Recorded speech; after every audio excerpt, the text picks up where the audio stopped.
100,000, 200,000. Why are we running away?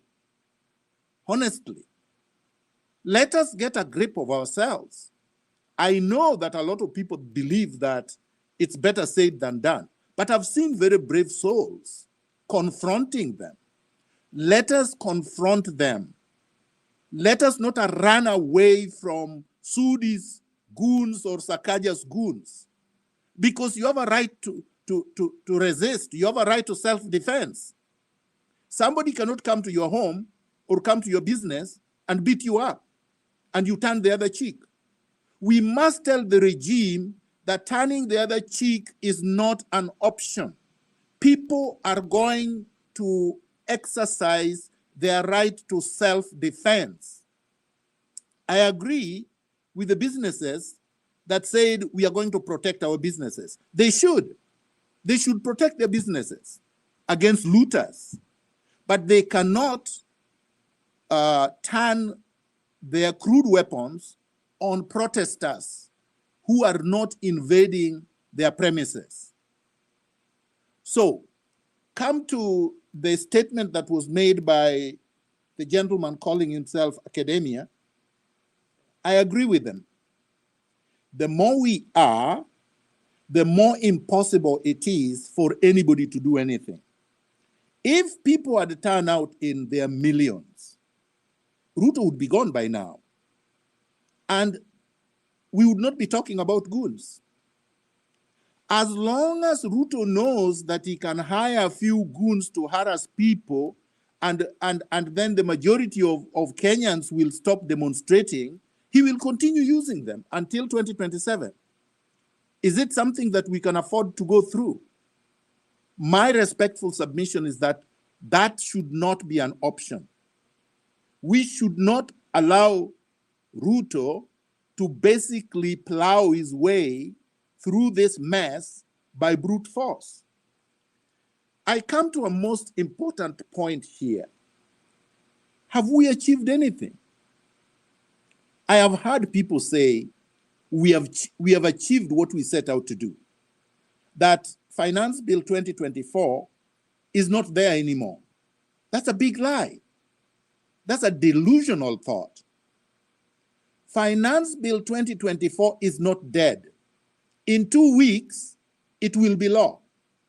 Because the Constitution says that in 21 days, if nothing happens, what Ruto purported to reject becomes law. And that's what he's waiting for. He's waiting for people to be divided. He's waiting for the protest to end. Finance Bill 2024 becomes law. And then things go on the way they have always gone on. That would be tragic. Because that would mean that Rex and others died for nothing, were murdered for nothing. And I'm saying that would be a betrayal of the people whom he has killed, the people who have been abducted, the people who are getting charged, the people who are getting harassed, the people he will continue to brutalize. We cannot allow him to get away with this. So what is the way forward? The way forward is to continue the protests. It cannot be to stop the protests because there is nothing we have achieved. Ruto will become more brutal if we stop the protests than if we continue with the protests. So there is no other way but to continue. And we should continue tomorrow, Thursday. How should we do it? I think an idea was floated, and I believe it is a very reasonable idea, that we should have a place that we gather. Because if you have a place where you gather, and you gather there in large numbers, then it would be impossible to scatter people. So what is the best place to gather? The best place to gather, there are few places. The places have to be symbols of the state, symbols of this regime, symbols of government, because otherwise you're not passing any message. Blocking a road, that's not a symbol of a government or state. If you go to parliament, that's a symbol of government. If you go to Harambee House, that's a symbol of government. Now, this is controversial. I will not raise it. I will not say go to State House. I think if we were 10 million strong, you could. But because we are not, choose a place that symbolizes the government and that would be able to send a clear message that you are saying no to despotism. It would be very, very important. Those who were speaking yesterday and saying they go back to re-strategize, that is not just naive. It exposes the fact that some of these people have been infiltrated. Because we said the movement was leaderless, the movement was organic, was tribeless. So where are they going to re-strategize? They're not going to re-strategize. They are going to eat the money that they have been given by the NIS. Honestly, they are going to strategize where, for how long, with whom? Because there is no organization. Under which umbrella are they strategizing? Who told them that they could call off protests that are organic?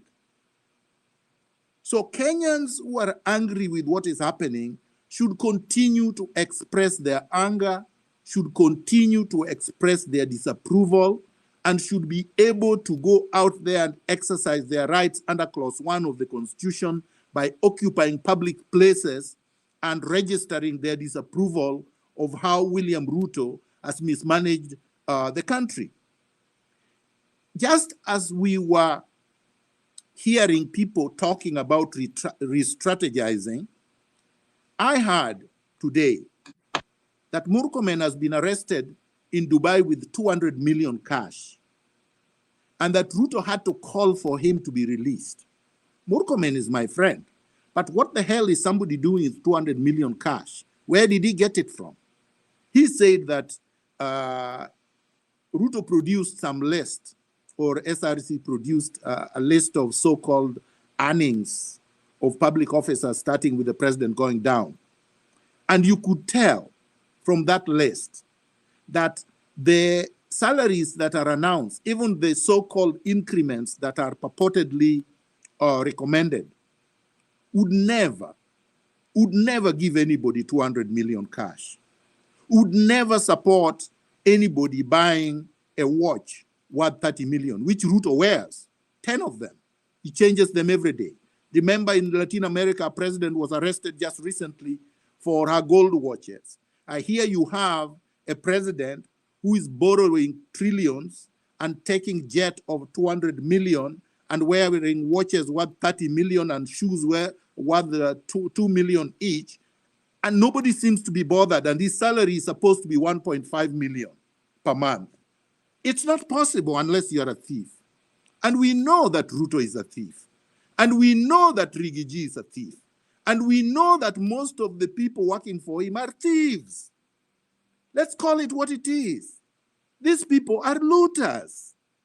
Why are we allowing looters to continue looting when majority of our children are unemployed, cannot get anywhere to work? Why shouldn't these kids and the people who are unemployed say, look, we want our country back so that we can also make a contribution to national development? You're not going to do that if you're not working. And what are you going to do when you say you are going to re-strategize? You are going to sit at home? What are you going to do? What are you going to eat as you quote unquote re-strategize? And really, what is there to re-strategize? The formula was working and is working. The protest brought some concession, but not a complete one, because Ruto simply played games with the people. He pretended that he's not signing the bill into law, but it will automatically become law in 21 days. So what is it that people want? We did not bring, the people of Kenya did not bring the goons on the street. The people of Kenya did not hire the goons to harass them. We know the people who hired them. Why didn't the police arrest the goons? How come they have not been summoned, but individuals using Ruto must go on their posts are being summoned? We must call it as it is. It's because Kenya is being ruled by organized mafia, organized criminals. They know they are organized criminals. They don't make no fuss about it. And if we allow ourselves to be divided over pettiness, over parochialism, over things that don't matter, then we have to say we are ready to be slaves for the rest of our lives, and that you're going to have goons and thugs and crooks ruling over you, lording over you, exploiting you, looting from you for the rest of our lives. If you are ready to say that, then you should not be complaining. Don't complain about corruption. Don't complain about police brutality. Don't complain about abductions. Don't complain about overtaxation. This fight is not about overtaxation. Overtaxation was a trigger. This fight is about the culture of impunity, the runaway plunder, and the excesses that we have already spoken about. And these problems started in 1963. They are not new. We have had them generation after generation. And it is false to acclaim that only Gen Zs have been fighting. No. People have died for this country.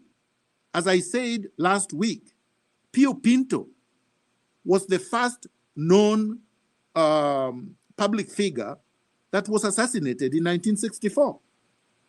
His family have not received justice. James Kariuki's family have not received justice. Kungu Karumba's family have not received justice. The families of Arwen Skovek have not received justice. Dr. Robert Uko's family have not received justice. Dr. Odhiambombai's family have not received justice. Chris Msando's family have not received justice. And I could go on, Baby Pendo, all of them. There are many. Yes, and the colleagues that died last week have not received justice. So what are you going back home for? What are you folding your tent for? Why are you saying that Ruto is good all of a sudden? And yet he's the one who has killed these people last week. And he did not even send his condolences. He's not even sorry. He's proud of the police that killed them. You want to weaponize Ruto, make him strong, fortify him, say, go ahead, kill more. Is that success? So anyone who is talking about, let's fold it, let's leave this, we have achieved our aim, was never, ever in the struggle, was not genuine from day one. We have to say it as it is. Some people are saying, oh, Miguna is opportunistic. Opportunism are the people who are eating with Ruto. Opportunism for what? There is no organization here to lead. We don't have an organization. There is no government to be opportunistic about. We don't have elections. So what is it that we are opportunistic about? We are not opportunistic, because those who are opportunistic are cutting deals with the NIS and with Ruto and are getting paid and are folding and going and have started confusing the people. Let these people not confuse us. Let them not bring division. Let them not bring distractions. Let's be focused like laser beams. I suggest that we occupy parliament. Other people can suggest other things. The reason is that legislation cannot go on. Members of parliament, the majority of them, I believe right now, will either join the people or they will run and go hide. But already, parliament was occupied. Already, parliament symbolizes the passage of the Finance Bill 2024, the rogue parliament. Already, parliament is emasculated. So we can use parliament as a symbol. If Uhuru Park was open, you could go to Uhuru Park. If there was other public spaces that symbolizes the government, we could go there. But for now, it has to be one place Because if we are scattered, these people will pick us one at a time and then disintegrate us, and then we will achieve nothing. Then we will not be able to bring justice to those who died. Finally, I suggest that all of us use Ruto must go. That is an insurance policy and a protection of the people that is picking one at a time to subject to brutality in the colonized courts. Thank you. Thank you, Daktari. Do we have some follow-up question? Can you hear me, Dr. Miguna?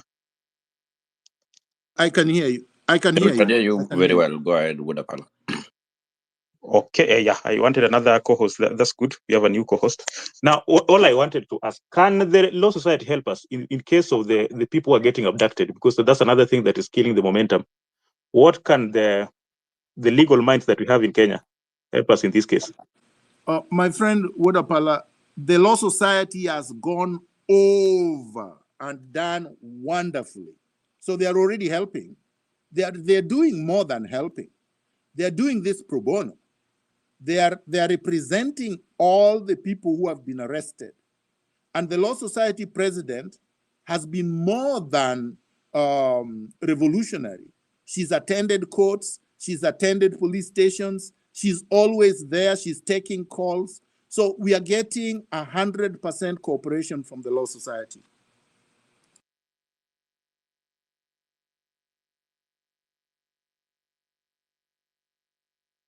Kai, thank you. Biril, my co-host, you can take it over. I'll be going through the comments later.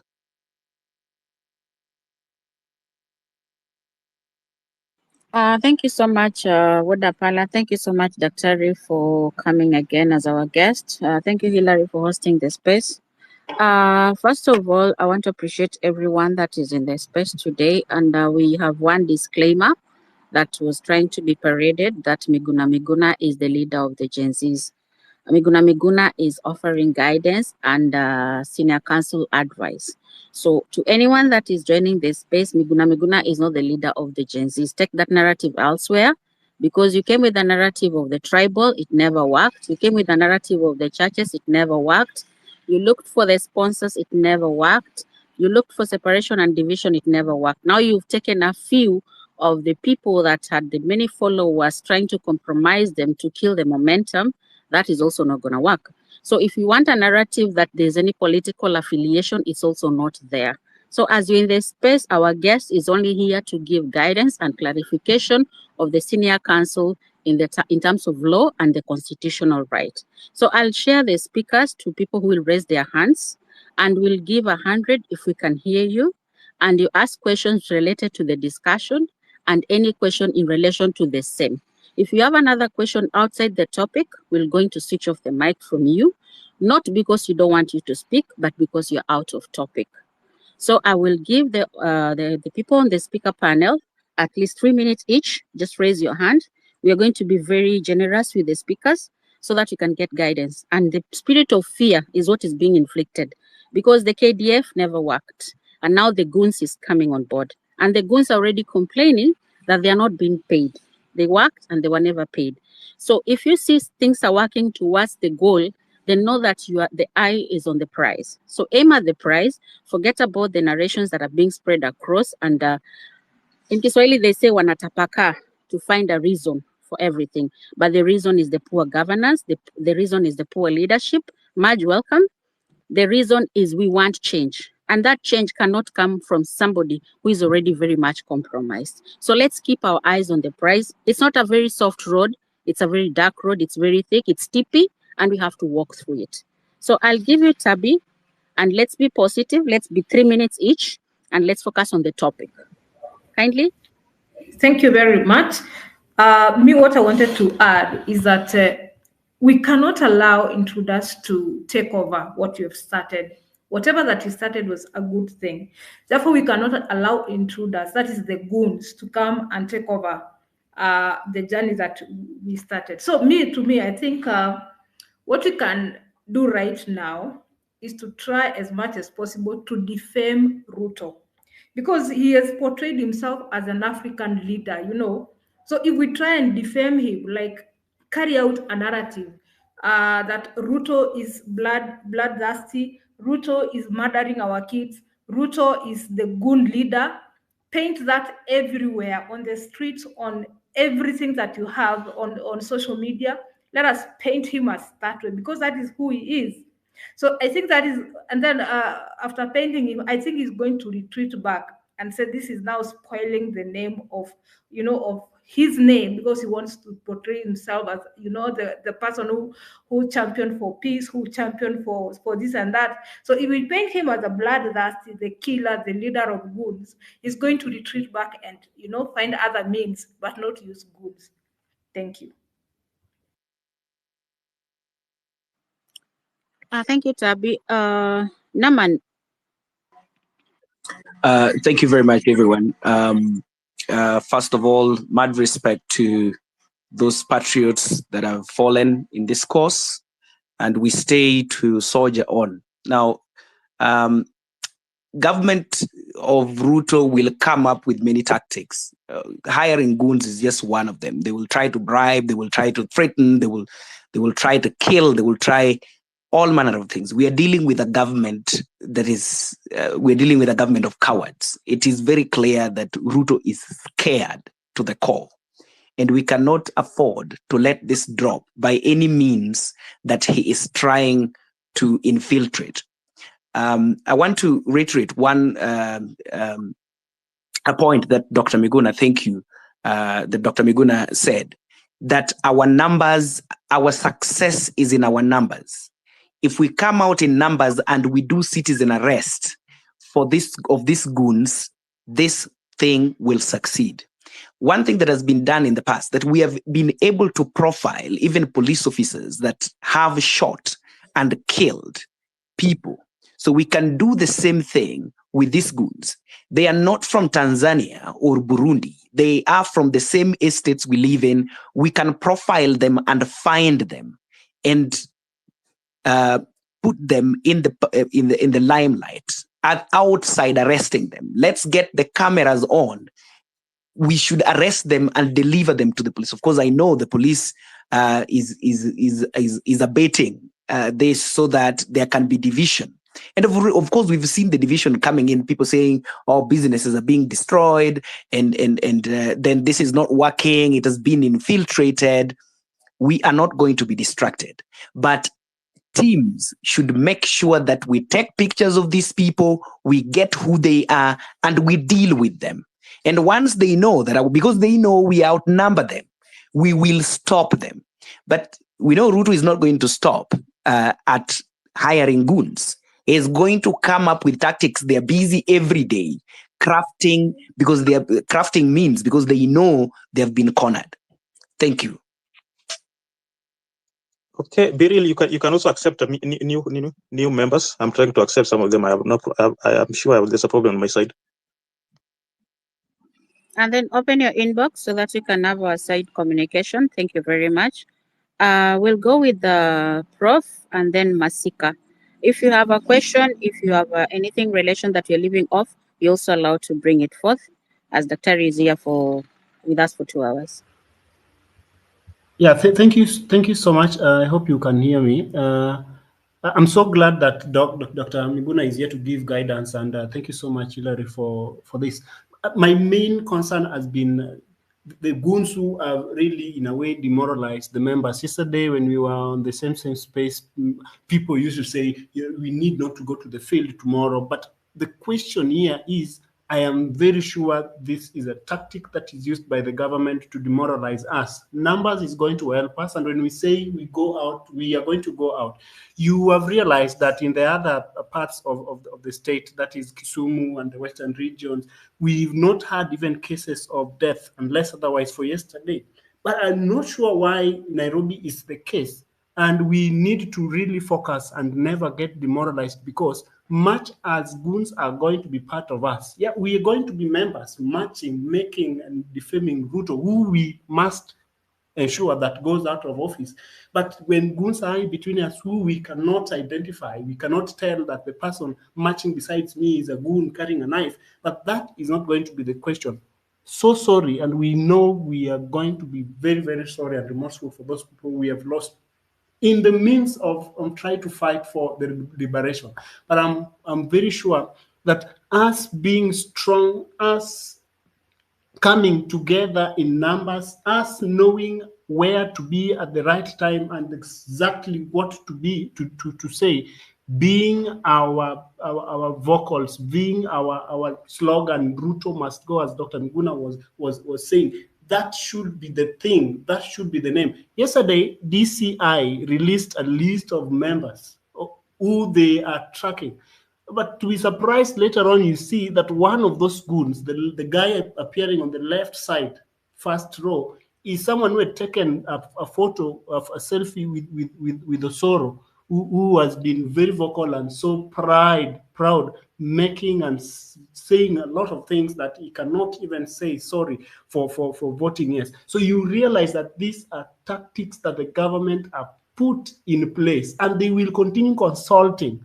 But as yesterday, you remember, a member said that we need to even dig deeper, that what are the ways that the government will always use to tame a revolution. The revolution has stopped, and it never stopped, and it never has started, and it never stopped.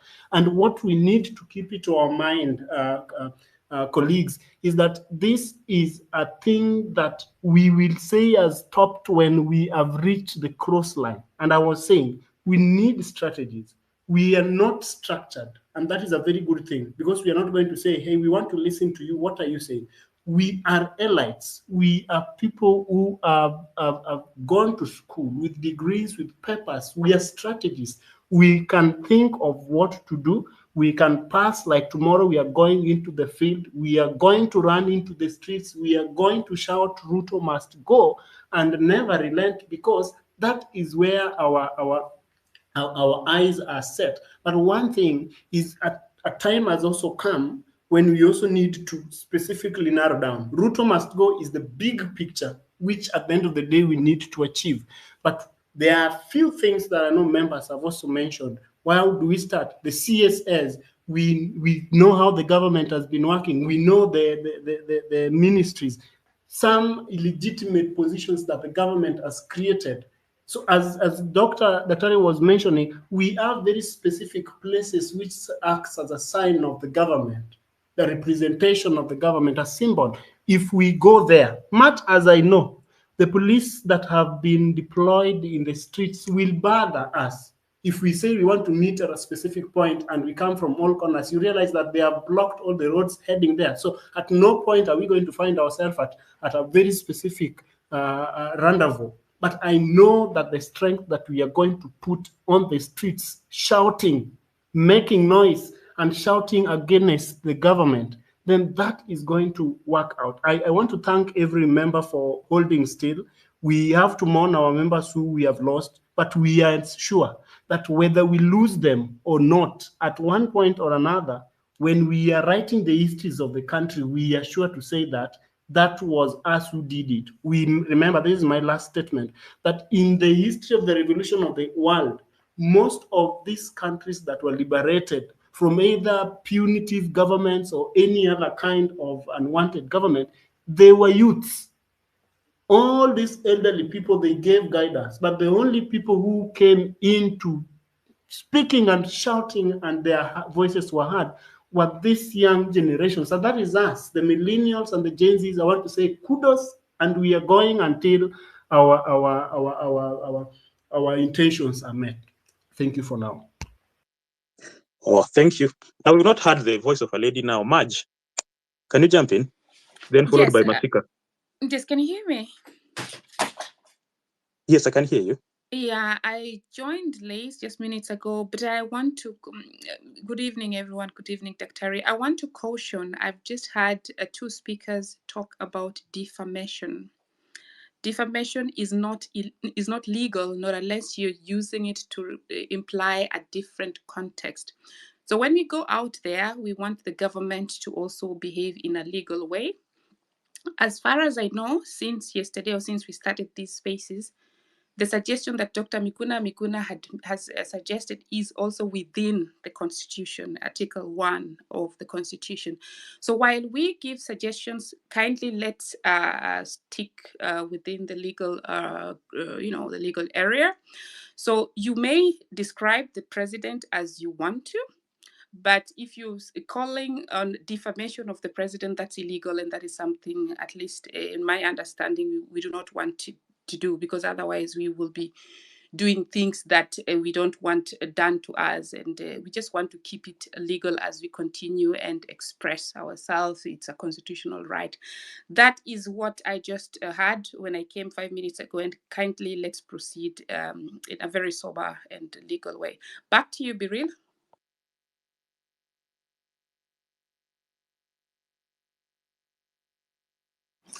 Thank you so much, Masika, and I like what you've just put across, and we appreciate that. Can I just say something very, very brief? Very, very please. brief. Yes, I think she's right on point.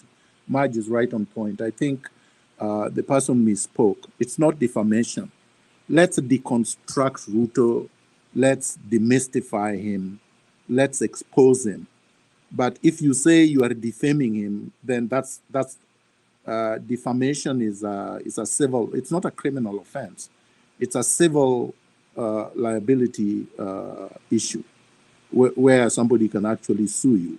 The president cannot sue you for defamation or for libel because, as the one holding the highest public office, he can be criticized with the most unkind words, and he really has no place to go. So use the unkind words, but he can't go to court for that. The second thing I wanted to say is that we have to be careful. Please do not unnecessarily give your address, where you live, where you are, what your profession is, unless it is absolutely necessary, where you went to school, which year you graduated. Because essentially what you're doing, you're giving goons the weapon to come and hunt for you. I'm not saying you run away from them. I'm simply saying we have to avoid recklessness. Thank you.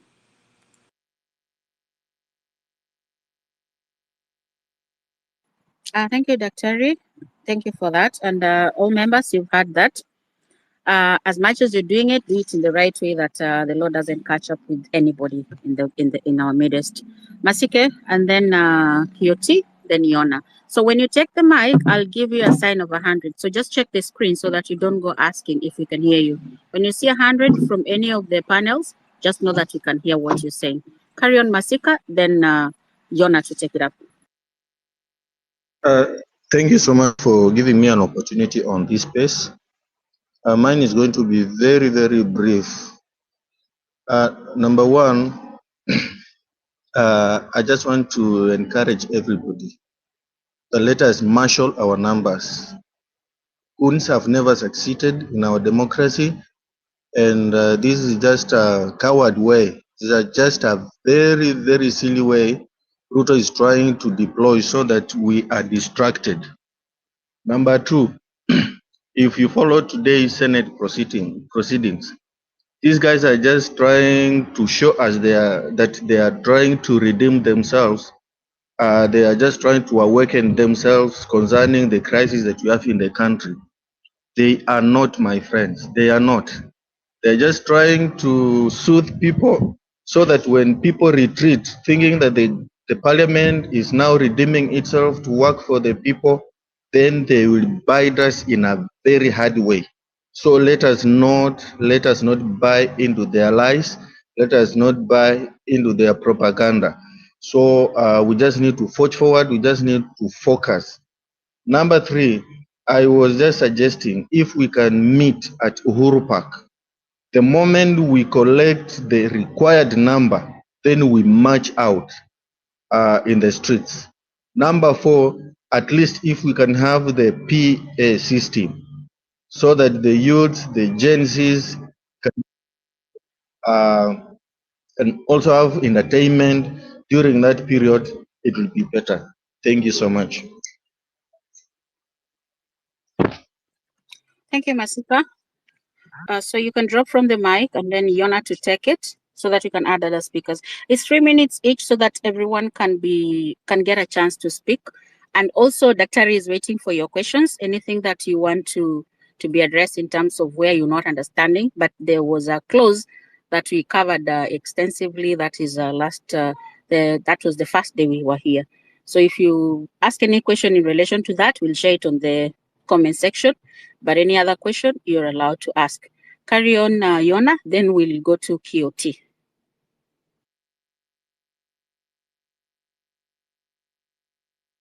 Yona? Yona is far. QOT, take it. Okay, thank you so much, the host and the co-host, and also Daktari for joining us this evening on this space. Personally, I'm in the age group of the Gen Z because currently I'm 23, turning 24 next month.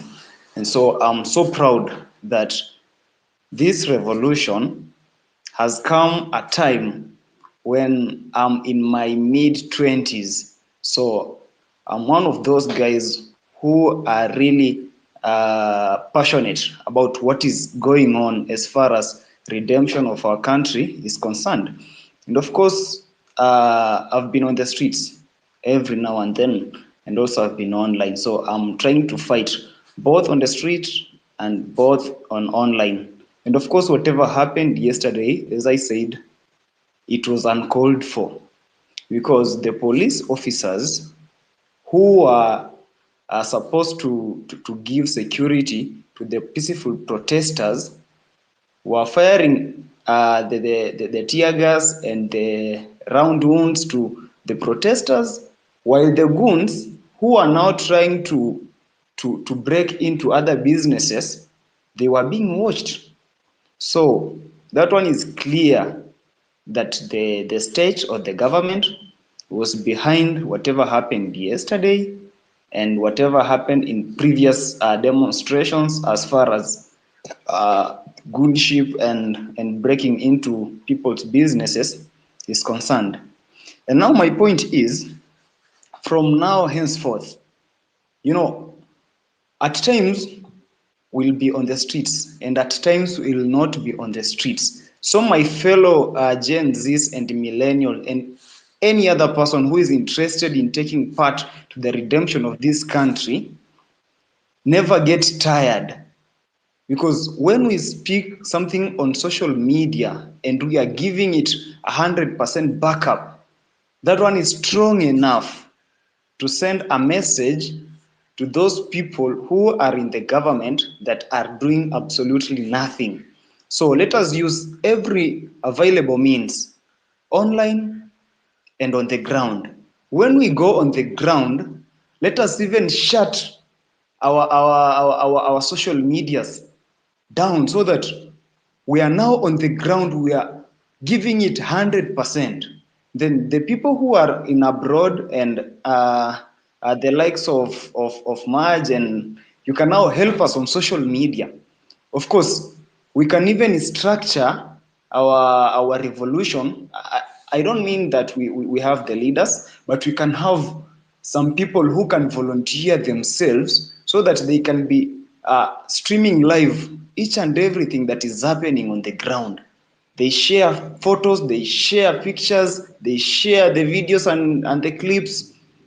And then after that, when we are done, we come back and analyze what did we do right and what did we do wrong, so that the next day we maximize on the negative side that we have portrayed on the street. Then I've also heard that currently when you say Ruto must go is an incitement, but is not an incitement. For this country to grow and be a first world country, then Ruto must go.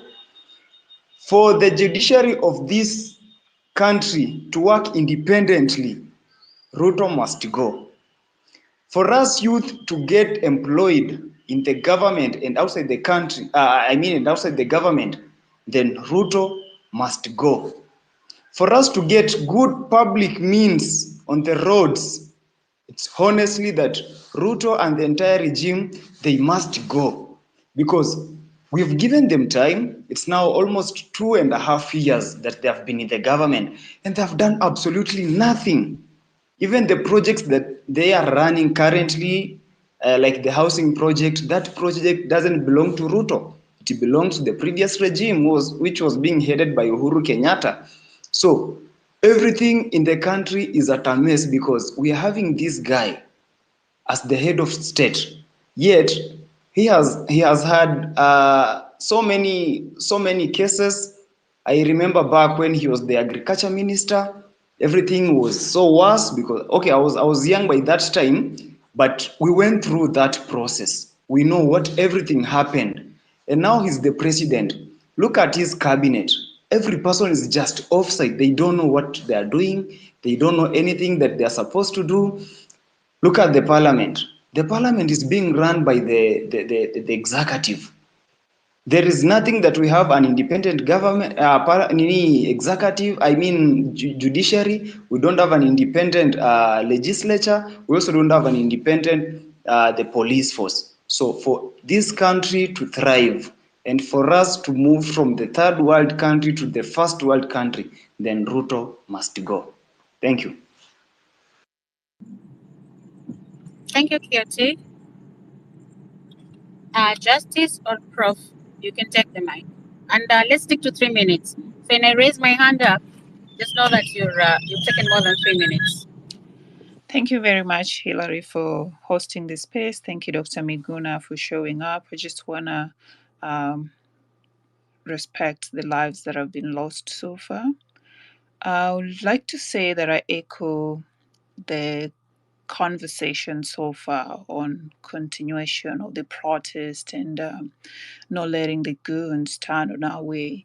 I do have a question for Dr. Miguna on matters of protest where goons are concerned. Can turn very fertile, and I saw a girl immaculate yesterday with her rungu out there, and for some minutes I was proud, and then I started thinking about it deeper, and my thought went in the direction of what if everybody showed up with the rungu? Wouldn't that be very, very fatal for everybody? So the question now is, how do we protect our youths on the streets? Is it a matter of having the right attire? Because when you are dealing with goons, they might show up there with other things. You know, today they showed up with sticks. Tomorrow they might show up with, God forbid, knives or whatever kind of armory they might want to bring that is not visible. How do we prevent fatalities on the ground? Thank you.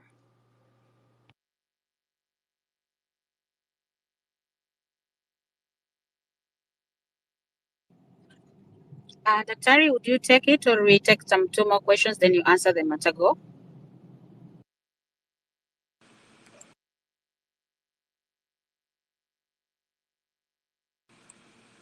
Hello? Hello? Go ahead, I can hear you. Yes. I Go ahead. could take it. I believe I had already said something probably before she joined. I do appreciate her concern, and they're very genuine ones. But my view is this. Number one, as many people have also acknowledged, our security is our numbers. If we are more, if we are a lot of people on the streets, say hundreds of thousands to 1 million, these people are less than 500 people. They will not be able to hire more than that, okay? Because it requires organization. And once you get to hire a lot of people, word will get out because you're dealing with a crowd. We would know exactly who hired them, where, how much they were paid. Even right now, we already know who hired them and where they were paid. But I'm saying they're very, very few. And so if we are a lot on the streets, they will not be able to attack anyone. That's number one. So really our security is our numbers. Number two, I believe that if we are able to unarm them we should do so. It is useless to run away from them. I personally think that. Unless these people are armed with AK-47s or guns, 1 million people or 100,000 people should not run away from less than 500 people. These are just a handful of goons walking the streets. This was the Nyayo era tyranny that was there, that we experienced for 24 years. We cannot allow it to continue. Use your phones. Take their good images. I was actually disappointed that people were taking the backs of their heads and they were taking vehicles, but they were not taking faces of these people. And they were walking, and you could take very clear pictures, zoom in, and take very clear pictures with which we can hold them to account. And basically, that's all that we can do. I mean, but we are not going to run away from them, and we are not going to fold or stop the demonstrations just because Ruto decides to use his cronies to hire goons to attack peaceful protesters. Because, you see, the international media is also on the streets. Everybody is watching. Ruto has lost a lot of support and credibility with the international community. The more we expose him by taking pictures, by exposing who he has used to hire these people, by apprehending these goons if we can. I'm not saying anybody should put himself or herself in danger, but if we can, we should, because you are allowed under law to execute citizens' arrest. There was something else that was, somebody was talking about a political party. We are not a political party. The moment you introduce political parties or any factionalism here, we will be divided. So let's maintain it the way it is. No political party, no political affiliation. We are just Kenyans who want to transform our country. I thank you. Thank you very much, Daktari. And if you had actually, due to this pressure, I think you'd say the Senate House today, many were trying to sanctify themselves, which is, we call it a voice of reason, and everybody feels the conversations need to be heard right now. So if at all you had the conversation that was from the Senate today, you can actually tell that the pressure is mounting, and going out is a positive thing. And the way yesterday it was infiltrated, we've already known their tactic, and it's an old tactic that some of, like Dr. is now mentioning. So Madge, you can say something, and then you can hand over the speaker to the next speaker, please. Karibu. Yeah, Karibu. Thank you so much, Biril. And guys, I think I joined an hour later, so I'll be doing more of the queuing as I catch up with you in the conversation. So Tabi, Biril, I'll just take it back to you as you queue the next speaker, and then I'll be right back. Just a response. Sorry? Professor, kindly proceed. If you can, yeah. The question about, if you allow me, co-host, is another aspect and strategy that we will have to deal with, much as we are not going to be in a position to identify who these goons are. Then another strategy is, could we also at least know the person who is besides you?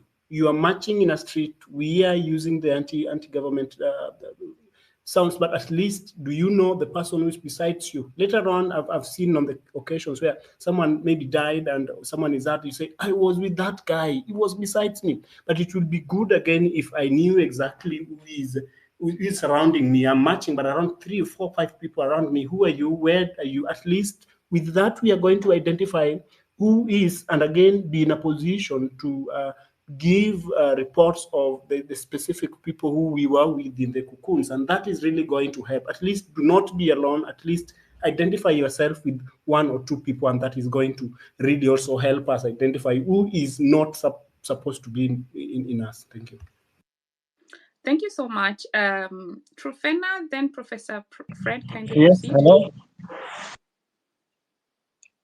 Yes, hi, how are you? Hi. Kindly proceed. Finya Tena, I've had you. Just a moment. Trufena, kindly proceed. Okay, hi, how are you? Fine, thank you. Thank you. First of all, my condolences to those who lost their lives and their families. I'm really sorry for them. I've been on the streets since it began, and I can say I'm one of the people who lost their jobs because of these protests. I lost my boss, and in the fracas and so forth. It's a long story, but I won't back down. I'll still proceed pushing on and going out in the streets for the protests. My question, though, is can we have at least some meeting points so that we go in groups? We know we meet at certain place and then we march to this particular point, then we proceed to this place, and so forth and so on. Then too, I'd like to encourage the movement, because when you listen, I think one of you just spoke about this. When you listen to what transpired in Senate today, it means that the movement is effective. Because honestly, if it were before this movement or before this particular movement, they could have accepted their salaries and they won't talk. But today you saw what transpired and every other thing. Thank you so much, and God bless you. Thanks for keeping the time. Professor Fred, and then Finya Tena. Thank you so much and good evening. Actually, my condolences to the comrades we've lost, the patriots. 41 in number, so sad. What I want to say, actually, I want to echo the sentiments of Dr. Miguna. We have the numbers. Right now, as it stands, we have a police size of around 106,000. That is 89,000 males and around 17,000 females. When you look at the military size, the latest size that we have is around between 24 to 30,000. So we only need 1 million strong so that we can overpower these people and take over. Another thing, out of the population that I've just stated, we are not certain that the entire population of the police, 106,000, are pro-government. I have relatives, I have friends serving, and they're equally not happy with the regime because they're also facing the chaos that we taxpayers are receiving. They're suffering. And so we need numbers, we have it, and so we should not back down. I support Dr. Miguna's sentiments. Let us not back down. Let us not talk about re-strategizing. What are we re-strategizing for? We want to take these people home. We want to arrest the 205 MPs who voted yes for the draconian finance bill and then move forward. You see, we don't have time to dialogue with someone who lies left, right, center. Someone who lies to people during the day, during the night, 24/7. We have no time to dialogue. And my concern, I have a concern actually that Dr. Miguna raised earlier.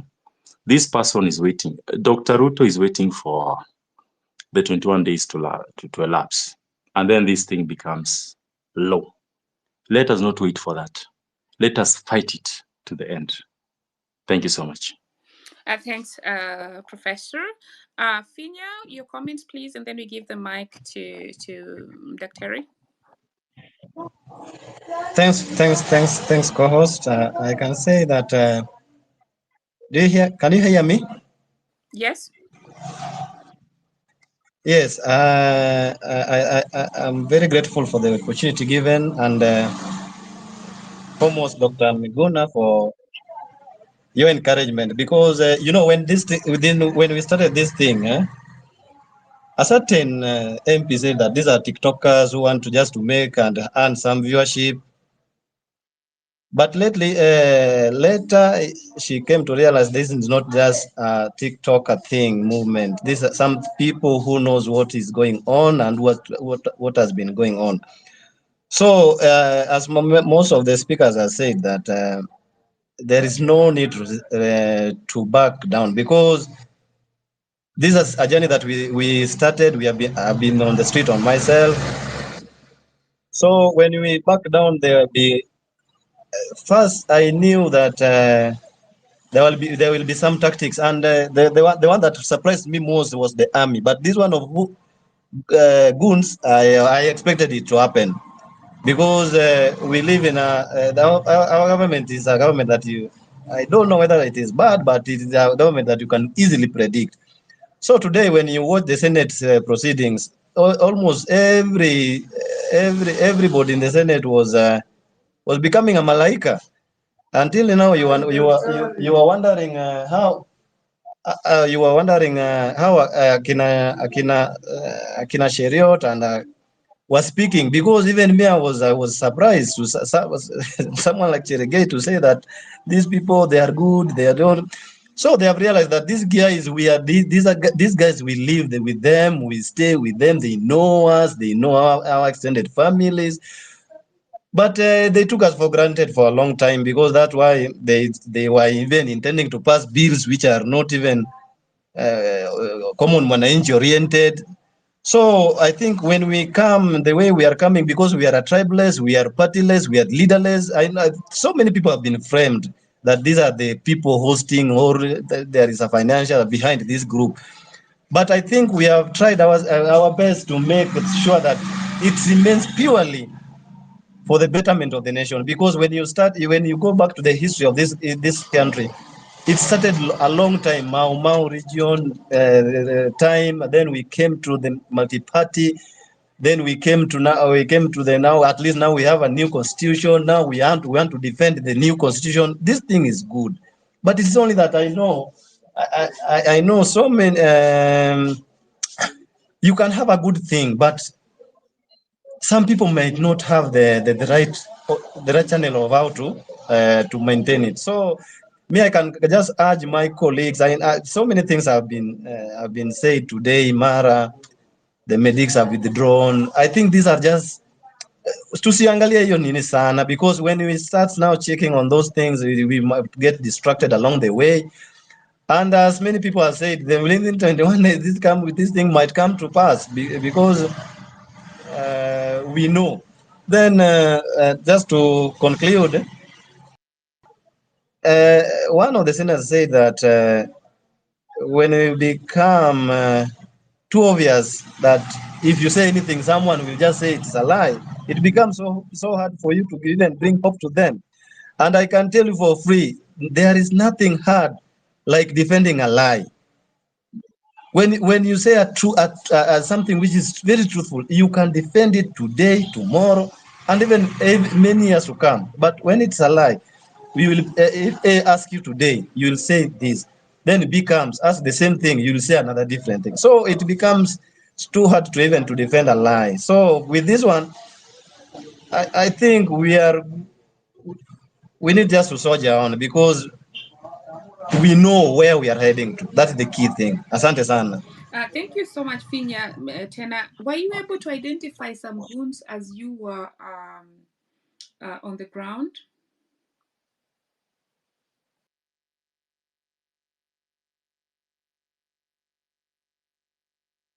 Sorry? Did you by any chance see the goons that some of us just saw on the TV? Did you by any chance, were you able to identify some of them, or to see a group of people that were acting differently where you could say this could be goons? I mean, When those I mean, you should only answer if you're comfortable with it. I don't want somebody coming for you to go and identify those goons for them. no. Okay, yeah.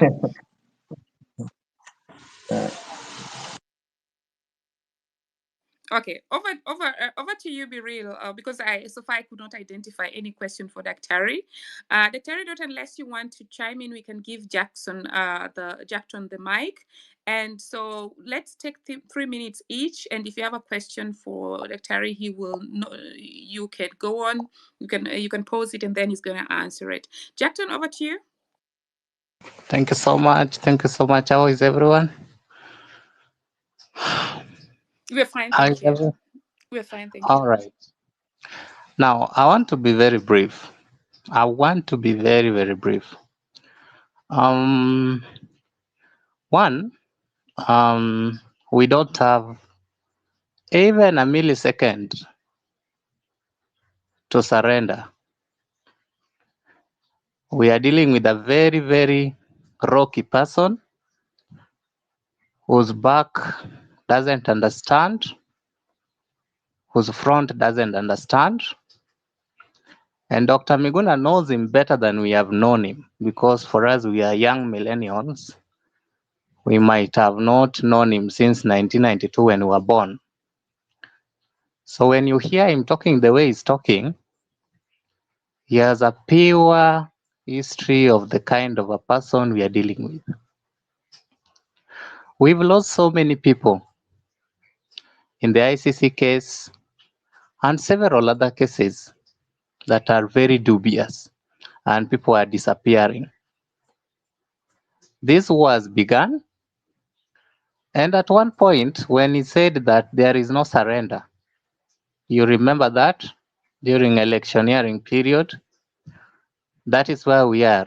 We are not surrendering, because when we surrender, he is going to come for every piece of us, every piece of us. So there is no surrender. That is one thing. The second thing, we have to craft a strategy. Actually, there is no strategy. The only challenge we have now is now they have decided to turn peaceful protest to become looting by infiltrating strangers within us. I lost my phone yesterday in town, just close to Afia Center. And you saw what was happening at Quickmart. Those are not Kenyans who are protesting. Those are looters, and they were sent by someone. There is no way a whole Quickmart could be stolen in a record of almost 2 hours, and there is no policeman.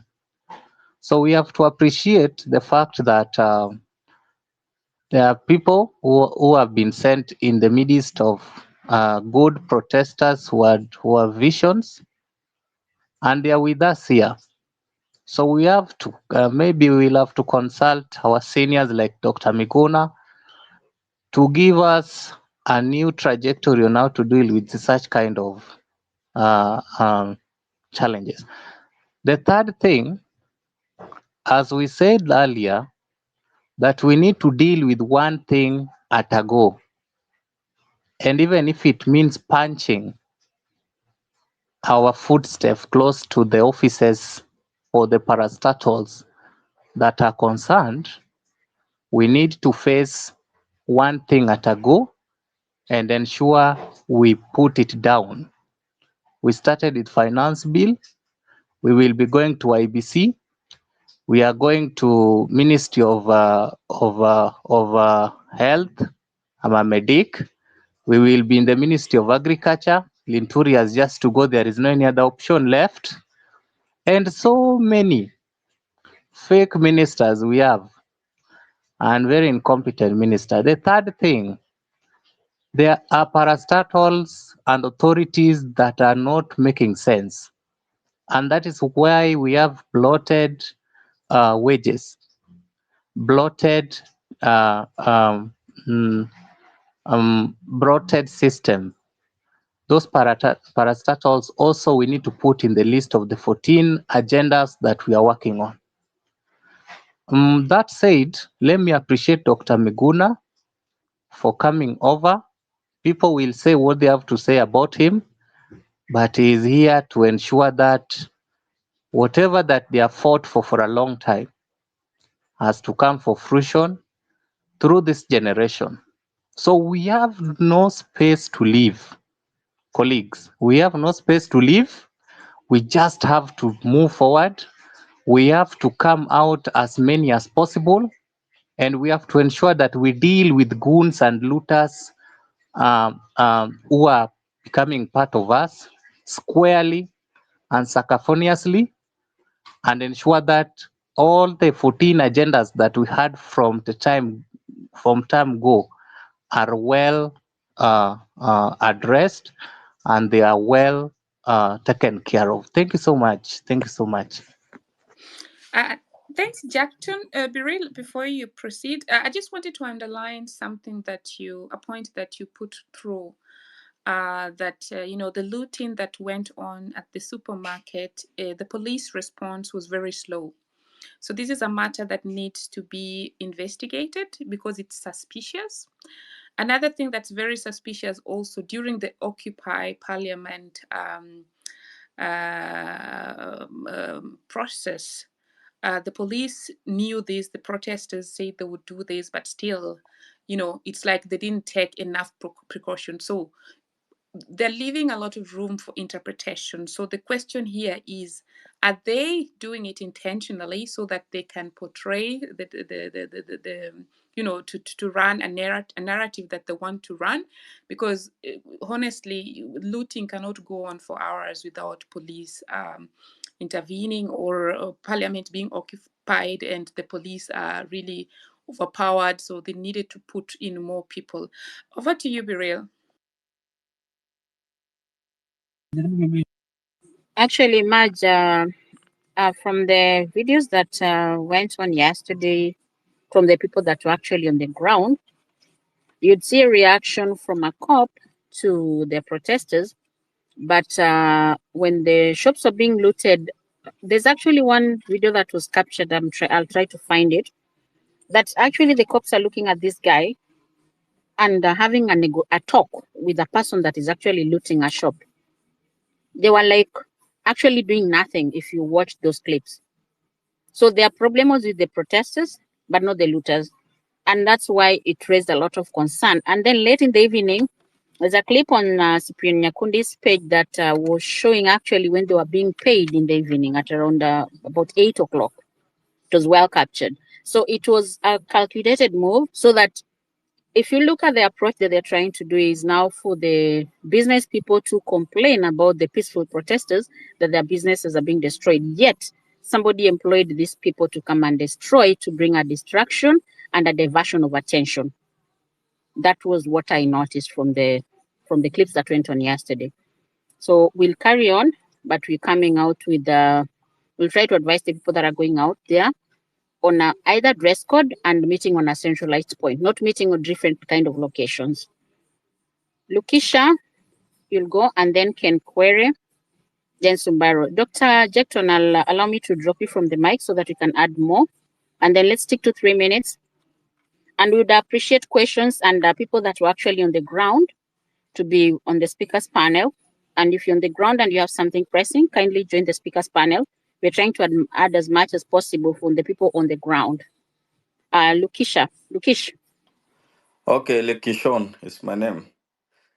I am not. Thank you. Sikuwa kwa ground, mimi ni Mkenya kutoka upande huu wa Norway, lakini niko na watu kwa ground. Sijui kama unaniruhusu niongee. I'll give you 2 minutes because today we want actually the people on the ground. Alafu, I'll give you 2 minutes only. Okay. Kindly. Mimi langu ni kupongeza na kufeel vizuri. We are dealing with the chief of goons in the president. We know his history, hiyo ndio tumekuwa tukisema, and his followers ama his cabinet members, some of them kama Moses Kuria, we know them. These are the people who want to disturb the peaceful demonstrations. What is shocking this government ni wameshtuka, kumbe Kenyans can be united without a political leader, with no tribal backing. So they are trying to gamble left, right, center na kile ambacho naona it's like they are about to succeed because protests ambazo tulikuwa tunakuwa na millions of peaceful demonstrators, thousands of them, seems like sasa tumeanza kuachia goons. So how do we reclaim this movement ambayo imeanza, kwa sababu they are about to succeed. When I read the signs, watu ambao nilikuwa na wao wako kwa ground, wengine wanasema tukienda tukipigwa je. So ningeuliza Dr. Miguna, in such a situation what do we do so that people wenye wako kwa ground wasikuwe na uoga, wajitokeze in thousands kama walivyokuwa? Hii imetetemesha. Mumeona leo vile wamehangaika kuanzia Senate, kila mahali mishahara wameanza kusema wajipunguzie na kadhalika. The movement is real. This has been always my wish as well. Kwa hiyo my question, my concern is how do we get back to the 25th of June? That was historic. What else can be done to have such for more demands and for more movement to be kept alive? Thank you. Mengine nitaongea baadaye. Thank you so much. Ken Kwe, and then Sumbaro. Thank you, Hilary, Maj, Biril, for hosting the space, and thank you to Daktari for being part of us today. Nilikuwa kwa ground yesterday, and I didn't spend the whole day in town. When things got ugly, I decided to go back home. Yeah, so I just want to run us through a few points. Number one, I want to make us understand why the political class hired goons. So for me, I think the first reason is to demoralize us. We have to understand that most of us, this is our first time in the trenches. Daktari has spoken about being a freedom fighter for a very long time. He's been in this game for long. So for some of us, this is uncharted territory, and I think most of us will agree with me. And another thing is that I believe one of our main obstacles is that many of us, perhaps especially the young people, might be emotionally fragile. So bringing in goons, bringing in violent goons and all that, it basically tests our resilience. And I think the government knew this, and that's why they brought in the goons. Secondly, I think they brought in the goons to taint our credibility, both domestically and internationally. One of the main things about these demonstrations is that we've really won the domestic and international community's hearts. The first 3 demos, we had restaurants throwing bottled water to demonstrators, and that shows the amount of support we had. Yesterday, just before I headed to town, I had a call with my father, a conversation. He's a bit old, and he was encouraging me, telling me that it's a high time we get these people out of power.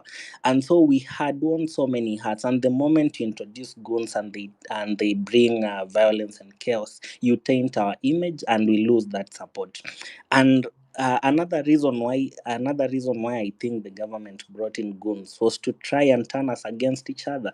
Yesterday, everyone was blaming Osama. Everyone was blaming Kimuzi for being the amplifiers of the demos, telling them that you owe the business community, you owe everyone that has lost property, you owe everyone that has lost their life. So I believe turning us against each other was one of the main agendas for why they introduced the goons. So how do we go about this? How do we recover?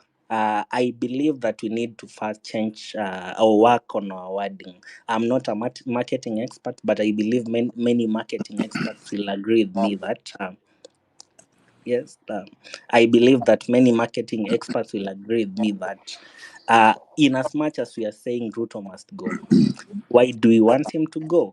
I think we need to amplify corruption, accountability, police brutality. We need to amplify such messages to gain more support from people again, to make people angry again. Then something else. I think my parting shot before I land, I want to make it clear that we've not succeeded. I've seen people saying we've succeeded, but we've not succeeded. We've lost more than approximately 49 lives through these demonstrations, only for rejecting the finance bill. So we are far from succeeding anything. It's not, basically, if you compare, it's not worth losing 40 lives just for the finance bill to be dropped. So we need to finish the job. And as I wind up, and I've insisted that we have Ruto in the perfect spot. We have him where we want him to be. So it's about time we realize that this is far from over. We should not relent. So let's persist. Let's amplify our messages. And yes, Ruto must go. Thank you for giving me the time and the mic. Thank you so much. I see, Dr. Your mic is on. Probably you want to chime in. And to Yes. the coming speakers, kindly only 2 minutes and then you move. And Yes, Mike. Dr. over to you. Yes. Thank you. I want us to be very, very clear, because you see, if we are not clear in our minds, we cannot achieve anything. It is unfortunate that some people are focusing on Ruto's ministers. He appointed all of them deliberately. He knew that he was appointing crooks, but he did so deliberately. He knew that he was appointing incompetent people. He did that deliberately. He had options. He had a lot of Kenyans that he could have picked, and he chose to pick these ones. And even though people have been complaining about them, he's refused to fire any one of them. So forget about the ministers. The focus is on Ruto. If Ruto goes, he goes with all his ministers. So why should you care about going to the Ministry of Agriculture? You are going to scatter yourself too thin. For what reason? You are trying to spread yourself thin when you should be together. Let us be together in one spot and sing one song. Ruto must go. It cannot be anything else. You see, let us not be mentally, psychologically vulnerable to these guys. Because even one of the listeners has just sent me a message, and it's quite revolutionary. He says, look, a revolution, a protest, any attempt to correct the system is not a wedding procession. You don't expect him to meet you with bouquets. He will fight back, and he's fighting back through his goons. Let us avoid talking as if the demonstrators or protesters were goons, or some of the protesters stole or looted. They want us to focus on side issues, red herrings, diversionary things. We are dwelling too much on their issue. The issue of goons we should have settled by simply saying, Ruto is desperate. He went out there and hired goons so that he can discredit the protest, and it has failed. And then move on from there to other more important and effective ways of moving forward. One of the things that people must do, first of all, there is no question you cannot go to Uhuru Park, because that has been done, has been attempted many times. They only bring GSU and whatever to seal it off, and you will not be able to get there. We are going to get to public open spaces like Parliament, because it is open. You get there through the roads, and that is the meeting point. How you get there is not our issue, because if you let them block you from getting out of your estate, they will, and then you will not reach Parliament. So don't congregate out of town. Get to CBD through whatever means, whether you are walking, whether you are on a motorcycle, whether you are on a matatu, whatever it is, get to CBD. That is how revolutions are done. You don't tell them that we are going to meet out of town, because they will simply block you from getting to the CBD.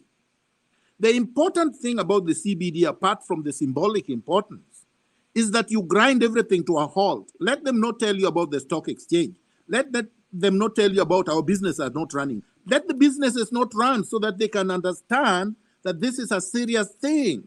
Because if they do not understand this is a serious thing, then Ruto will continue with business as usual.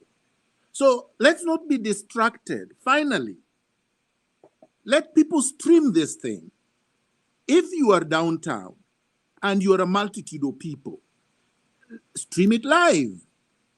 Stream live whatever is happening so that if people are being attacked, everybody can see. Stream it on Facebook, stream it on X, stream it on TikTok, stream it wherever you can stream it. But make sure you stream it and take good pictures of any thugs that they hire to come and attack people. But let's not dwell too much on the fact that they hired the goons, because the more you do that, you are actually making him win. You are distracting yourself. You are causing fear to yourself and to other people. And this is not the time for that. Let us stop lamenting. Let us come up with concrete things we must do. Thank you, Marge. Thanks so much, Dr. Harry. And so as we move on, like underlined by Dr. Harry, yes, we already noticed the problem. We've talked about it. Now let's just move on from there. And I hand over the mic to Sumba Robin, then Kimani, and Albizia in that order. Thank you very much, everyone on the call. First of all, I just want to say that for those that are our fallen heroes, let their souls rest in peace. For me, first of all, is to say that we've been able to progress well. The people who've been talking of strategy, I feel that for our strategy, it lies more in being adaptive. So we need to be very adaptive to everything that is thrown to us, because so many things will come along our way. We need to really be very focused. I've been able to really just be able to compare and contrast success stories of where people were able to go on the street, and I have been able to pick learnings that I think we can be able to also utilize and see that we succeed. In Tunisia, when they were trying to work out a way to just be able to relieve themselves from the yoke of dictatorship, one thing that they did was to be persistent. It was not something that was done in a day or 3 days. It was for a whole month, 30 days. After 30 days, the dictator who had been there for 23 years, Ruto, we are talking for 2 years, 23 years with systems that he had developed, he was able to run away, and the Wananchi were able to overcome, and they were able to put in place systems that worked for them. Equally, in Egypt, it worked the same way. So the thing is to really be adaptive, to really be consistent, and also to be there in numbers and to be peaceful. If you are peaceful, it becomes very hard for somebody to discredit you and to work against you. So looking at the 2 days that we were successful, if we were able to maintain the same tempo, then again, Ruto will really find it hard to really work against us. Then the other thing that I've observed in town, whenever that the protesters assemble, the first thing that the police do is to quickly do dispersion of tear gas. So if we can be able to work in silos, probably come into a number of groups that are then be able to converge at a point, having being in numbers that are a bit of a challenge to police, then it can really work for us. Because I've seen that police, even 2 people or 3 people, when they see any gathering that is small, they are able to quickly come in with the tear gas. If we can be able to find a way of going around that, then I believe that is something that we can really be able to overcome this challenge. Thank you very much, and I'm really, really impressed by Dr. Miguna's input. Thank you so much. Kimani, you're next, then Albizia. You have 2 minutes each. That means after 1 hour, I'm going to be raising my hand. Then be on the lookout. Check my profile. When you see my hand up, then it means you have 1 minute to go. So for speakers that are coming on board, kindly prepare your points in a way that you can present them in 2 minutes. Over to you, Kimani. Good evening, people. I've heard what we have said about re-strategizing and what's next, what we are supposed to do. I would like to say that the hashtag Ruto must go is very important to this movement.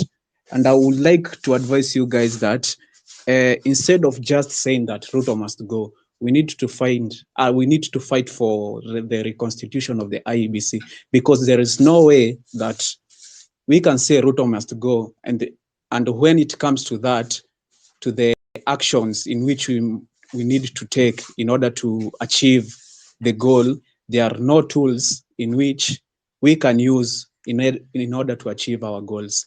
Secondly, I would like to say that as Kenyans, we have failed so much in choosing our leaders. We have chosen leaders who are corrupt.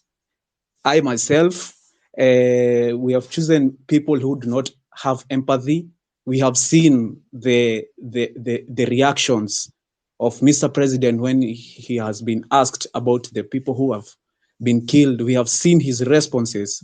So in our next general elections, I would like that we choose people who have the characteristics of leaders. Go to listen to people around them, how they talk, how they carry themselves, what they are selling. Because I was fooled by Ruto. That's true. I was fooled. That guy was so cunning in trying to fool Kenyans, and we fell for it. So I urge you Kenyans that in our next general election, we look at these leaders very keenly, and also emphasize on the IEBC matter. We need to reconstitute the IEBC in order so that we can, if it's recalling the MPs who are not supporting our movement, we can recall them and replace the people who are willing to work for the people. Thank you so much. Thanks, Kimani. For the reconstitution of the IEBC, please mute your mic, Kimani. My understanding is that we really spoke about it the past days. So that means that in accordance to Article 1, when there's a reset, then everything is going to happen. So, that's where, coming up with new institutions. So it's not like, one step has to come, first step, a reset, and then other, the institutions that are supposed to be also reset will be done. Albizia?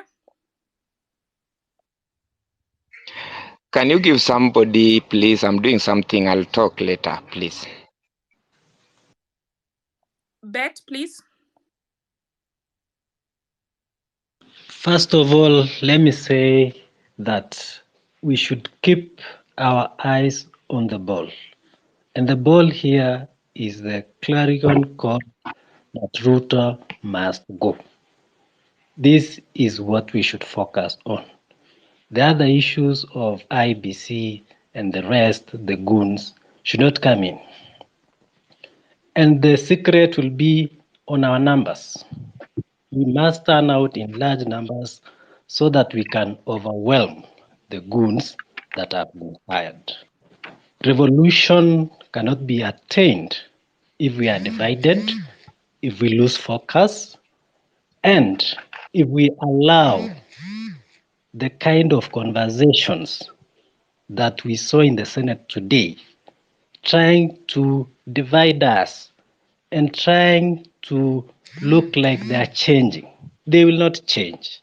And the revolution must happen now for us to change our country, to fix the judiciary, to fix the executive, and to fix the parliament.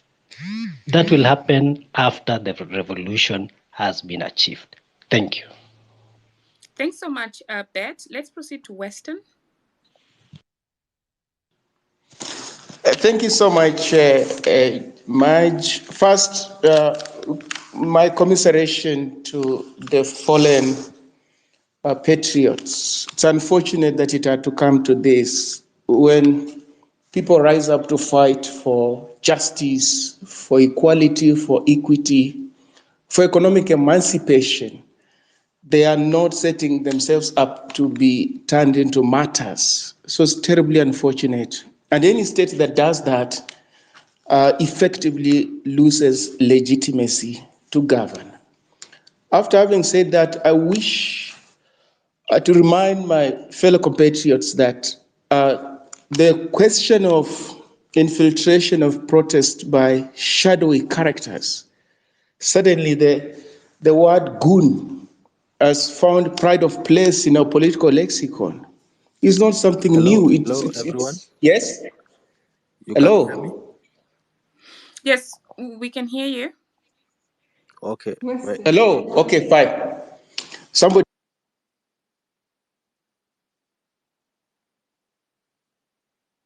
Yes. Can you hear me now? Kindly proceed, Western. The problem is, just hold on, there's a Western and then there's a Western.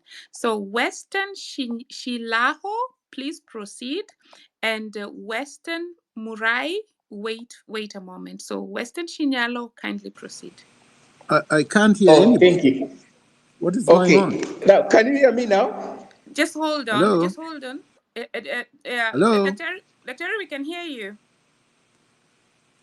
What happened? Marge? Yes, I can hear you. Hillary, can you please... Marge, can you hear me? Yes.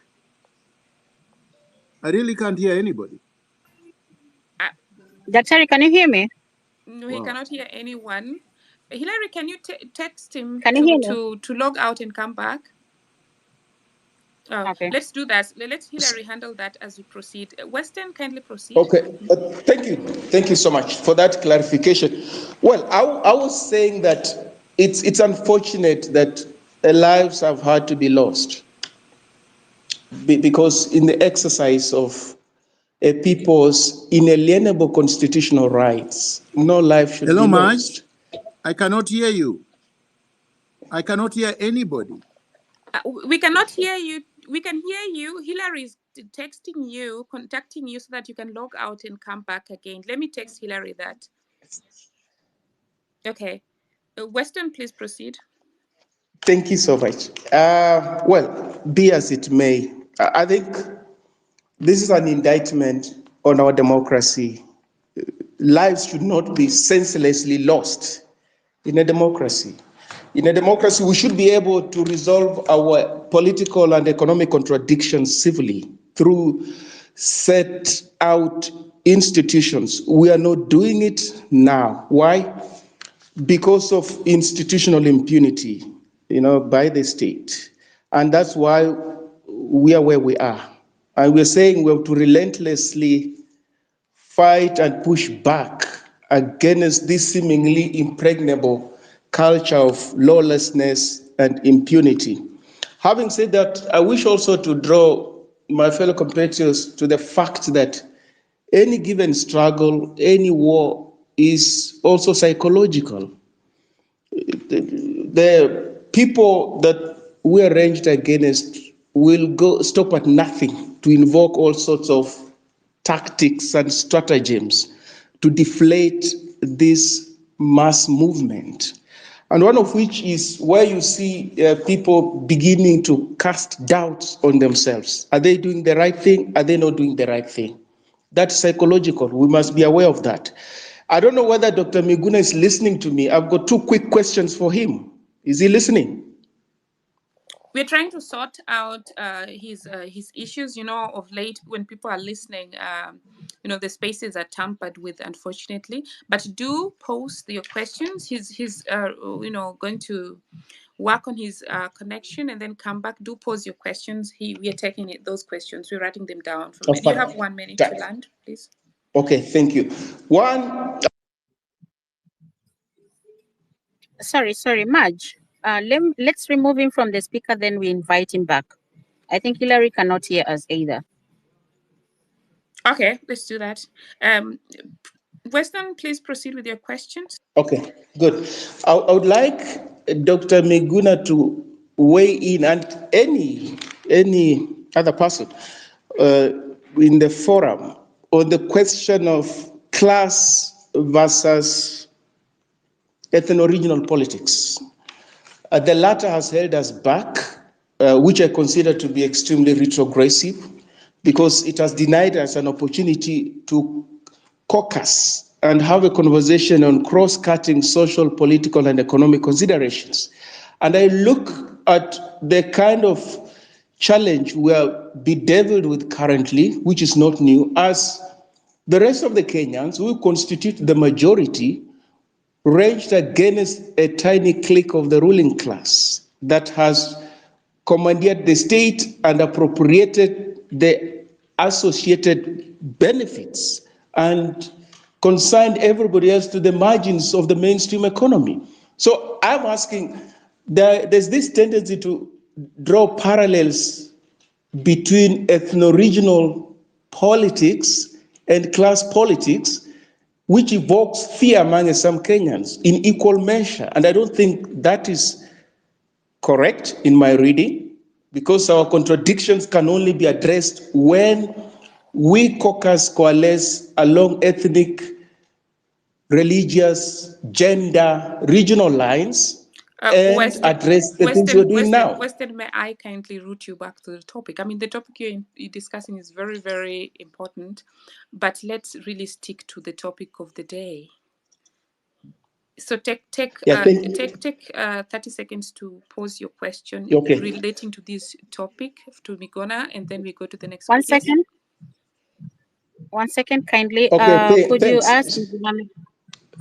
Thank you. Just ask the speaker to hold on. Sorry about that. Madge, can you ask Dr. if he can hear us? Because I'm trying to add him to the speaker panel. Okay. Well, let's sort that offline because I cannot see him. Let's sort that out offline. So Weston, go, and then we go to the next, to Vincent. Weston, just 30 minutes for the question. Okay, I'm done with the question, Marge, but I would wish to, because it stems from a doctor's previous presentation, and I didn't get a chance to ask him that question. It's imperative because it's at the core of our political mobilization. It's at the core of what we're doing now, because we are fighting for economic emancipation.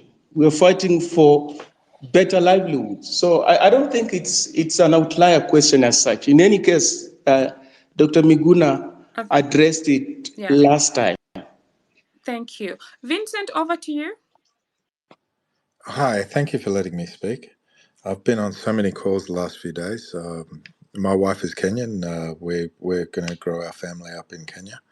I have a very high regard for the potential of Kenya. What I want to discuss is, with the effects of these hired goons, is that I think people need to wake up a little bit, yeah? This Westminster system of government has continuously failed every country and has been corruptible in every country around the world, not just Kenya.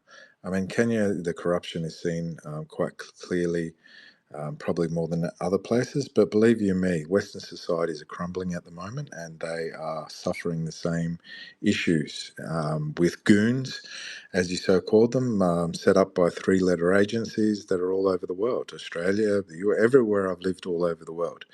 Now, I think what we need to get to a point to is that we have the technology right now to implement decentralized systems so that we can implement direct democracy and remove power from these sons of bitches that are ruining countries left, right, and center and influencing the state of politics through very sophisticated means. I mean, if you look at the people that Ruto is dealing with right now all around the world, is the same people that are destroying democracies within their own countries.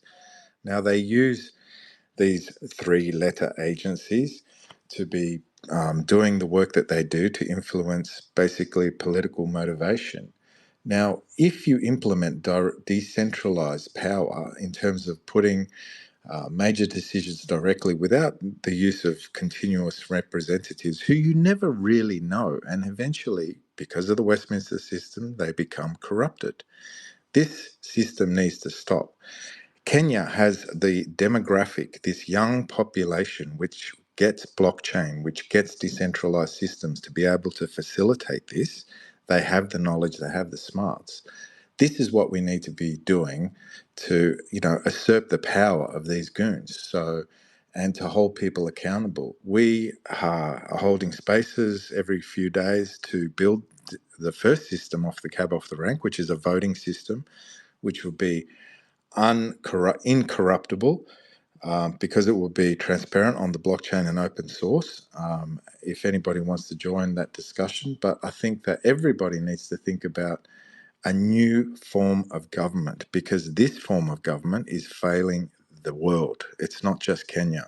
And every finance, every tender, every vote should be accountable, auditable on the blockchain, which is what it's designed for and extremely good at. And these people need to be held to account. And funding to these three-letter agencies or these nefarious goons needs to be seen where this money is going. So, you start attacking the root cause. You decentralize the systems of power, make these people more accountable. We just cannot have this system, Westminster 3, 4, 500-year-old system anymore, and let Kenya, through the demographic that we have, be the shining light for the rest of the world. It can be done.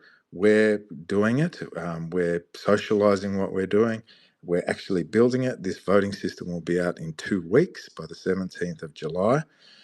If anybody wants to know what we're building, critique it, or anything like that, please do. But you need voices to be heard, right? And at the moment, everybody's saying, well, who are we talking to? You don't talk to bloody anybody. Why should they? This group is correct. We are, it should be leaderless. Who you're talking to should be a incorruptible, immutable voting system whereby everybody has direct.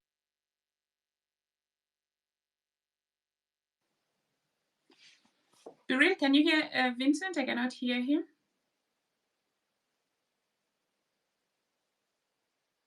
I think we lost him. Okay.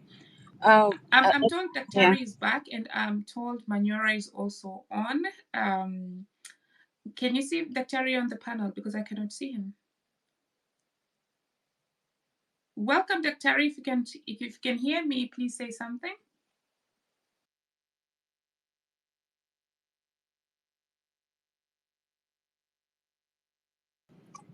Terry, can you hear any one of us? Oh, Madge, we lost you. Okay, I'll queue in as we wait. Welcome, Kip Kalia Kwanest. Welcome, Haman Munyara. Welcome to the space. And Hillary, please add Terry back. If you can hear me, give me 100. Anybody who can hear me? Kings, can you hear me? Nice, lovely. Thank you, Justice. We'll give you Kingsman. I think Vincent is talking about block technology, and Vincent will give you back the mic at a later stage. I think you dropped or something. We'll give you the mic again, and you'll take us through that after we're done with our today's guest. I had you.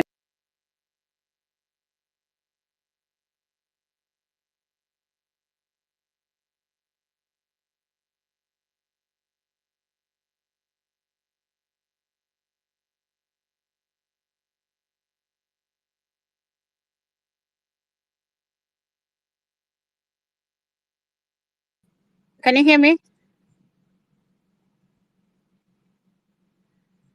Justice, give me 100 if you can hear me. What happened? Biril, we can hear you. Can you hear me? Yes, I can hear you. I think Hillary pressed something. I think something is wrong. Okay, if go you can. on. Vincent was on the mic, but we lost him. He's on something called blockchain. So we'll go through him after we're done with our guest. I'm still not seeing Dr. Terry on the panel. So we'll carry on with the other speakers as we await. Let's get on with Weston, the other Weston, as we try to push back the Terry back. Then we want to hear a lady's voice. Then we go to Brendan, and Hi then guys, Kingsman. you can hear me? Yes. You can hear me? Okay. Yes, please proceed. I've been following the space and I've been on this street since the day one that we started, and I can tell you guys, things are getting worse, things are changing. The first time that we did the protest, it was so peaceful and everything went on well. The second day the same happened. And I heard someone who was saying that even the restaurants were also providing water. Things started changing during the protest that we staged on walking to Parliament. That's when everything changed. And we could not tell who is who because streets zote zilikuwa zimejaa. That was on Tuesday. Then on Thursday, that's when I realized now that even the policemen that we are having on the ground, the same policemen that we are being told that they should protect us as we protest, are the same policemen that are being used to target us. Personally, on Thursday, after Parliament on Tuesday, on Thursday I was a target. I received some 2 shots on rubber bullets, and at the end of the day, at around 3, a canister, a tear gas canister, missed my head, me and another friend of mine, to a point that I was even asked to just go home, because now it was seen that the police have made a target. For yesterday, when the goons came, someone said about the quick mat. Policemen did nothing, but when they find someone who is saying that Ruto must go, that person was being arrested. It happened also in E3. There's so many creeps that are going around of protesters who are peaceful, being harassed, being beaten up, being picked by police. But when goons are looting the shops or even stealing from innocent people, the policemen are just walking away. They're just giving them free way to do it. For me, on my suggestion, I guess it's a high time now we do something different. Like Daktari said, if we were to go to a specific point, it doesn't matter how we are going to meet to that point, but make sure that we are live on that point. Even if it's going to take us 3 to 4 hours for us to reach to that point, we reach to that point. Or else, if you suggest that your meeting point is at Parliament, why don't we all meet at Parliament Road? We all sit down and we all keep quiet. If they want to beat us up, they beat us up when we are all seated as the world is watching. Because now this thing is getting out of hand. As we are doing it peacefully, but the policemen and the goons are together. The same MPs that brought all this to us are the same MPs and government officials who are paying goons to come and even beat us as we protest, to come and steal even from us as we protest. Our mothers are the ones that are owning the shops in town. And there's no way that I myself, I can come out from home and walk to town to go and steal, to go and root at my father's shop, my brother's shop, my friend's shop. No. It's a high time now we also counter-attack the goons and we outsmart them. We have to outsmart the goons and the people who are paying them. Thank you. Thank you so much, Weston. Hilary, I cannot see Miguna. Miguna, do communicate with him to ask him to log out and come back again. Brenda, go, and then Kingsman.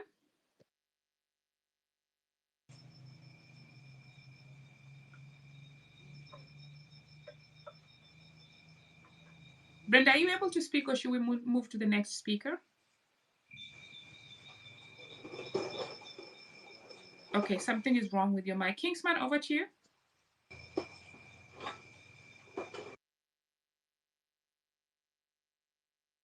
Kingsman, can you hear me?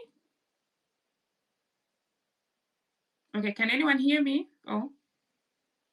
Yes, I can hear you. Okay. Then Kingsman is not yet able to speak. Justice, please go on. Okay, Kingsman, I see your hand is up. Take a go, and then we go to Justice. Hi, comrades. Mag, are you able to hear me? Loud and clear. Biril, how are you? Good evening. Sorry, I've been off road today. I was not able to join you earlier, but I'm available now. I hope everyone is able to hear me. I think, as Daktari has said, we should not concentrate so much on what the government is doing, but rather concentrate on what we are doing on our side. Because remember, as Max Weber said, the government has legitimacy of violence. It has legitimate a monopoly of violence that is legitimate. So at no time will you engage with the government in terms of violence and then become a victor out of it. So the message here is more important than what we lost yesterday, and also what we gained is more important than what we didn't. So what I think we should focus on tomorrow is, first of all, is being organized, and then now the ability of also being able to maneuver along whatever they'll bring. Because as you saw yesterday, I think they were able to thwart off the congregation, or when people were trying to gather from the onset, even if there's a court order that is barring them from doing so, from coming up with, from clobbering people, from using tear gas. So already the government is participating in an illegality, because they were aware of the demonstration. They were aware that there were peaceful demonstrators yesterday, and then they are also aware of goons, because it is not a coincidence that two quick mats are attacked, things are stolen. Actually, one is just near Kamukunji police station, and the police were not able to get there on time, but you could see the people who were injured from whatever was happening yesterday. So for me, I think we should focus more on the approach and the message, because when we concentrate on what the government did to thwart the cause, then we lose the cause in itself. Because what are we looking? The bigger picture is, first of all, by the way, that guy has cordoned off the whole of the Kilimani area, the Upper Hill area. You cannot be able to access Kilimani through State House Road. So it means he gets the message. The fact that he has not even traveled for 2 weeks, that is a win for the cause. They say he's either flying or lying. So at least for 2 weeks, we've been able to barricade him between the confines of State House. And actually, no one was even going there. The demonstrators, we all know that the demonstrators are peaceful, but he's trying to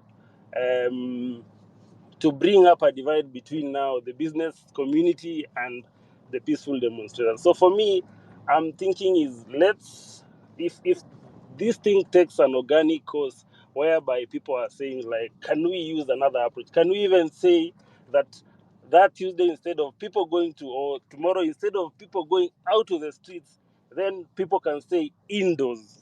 We can even decide to stay indoors for a week, so that if a foreigner comes to Kenya, he is not seeing an Uber, he's not seeing any other business. So we can even just say, let's stay put. No one leaves his house, you stay where you are.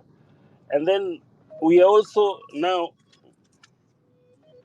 you be in a position to see how he'll react. So I think in a war, you just don't use one tactic. You do not just use one strategy. We can use as many strategies as possible. The other one is that I saw, it's like his people yesterday were able to change the narrative and say that the demonstrators now have become violent, even though they knew that the people who were infiltrating the demonstrations that were peaceful are not part of the cause. They do not even understand what a finance bill is. So, but you see, for them, it is their message. So also what we need as a cause, as a group, as comrades, is to ensure that the message that we are passing is more stronger than the message that is opposing. So it's like a debate. So at the end of the day, whoever wins the debate is the one who was able to take charge of the narrative. And that is what we need to do. So as the Daktari has said, don't concentrate so much on taking on the goons, because in Nairobi, it takes only 300,000 to hire goons. 300,000, you get like 100 or 200 border What does people. this look like on the ground? Bring your power banks, Mag, are you able to hear me? Yeah, I can hear you. Justice was unmuted. Justice, kindly unmute you next. Yes, please proceed. So if you have $300, then you are able to get as many goons as possible in Nairobi. Buy for them weed of around 30,000, 50,000. Then you have a crowd of around 200 and between 200 to 300 people who can come out and bring chaos within the team. So, but I think as I'll share a strategy that was used by the youths when there was the Arab Spring in Egypt, how they were able to marshal themselves using the media, ensuring that the routes that can possibly be used by the goons, and then those are barricaded. We can even barricade the roads that we want to use, so that if, for example, people decide tomorrow they'll be in Valley Road, then we have marshals that are able to barricade the demonstrators against the goons. So we let's also learn. Let's take lessons from whatever is happening, so that now the approach on the day after or tomorrow or next week is different. But for me, I'm seeing gains. I'm a person who believes in a glass is half full rather than half empty. So the gains is, you could see the narrative today in the Senate.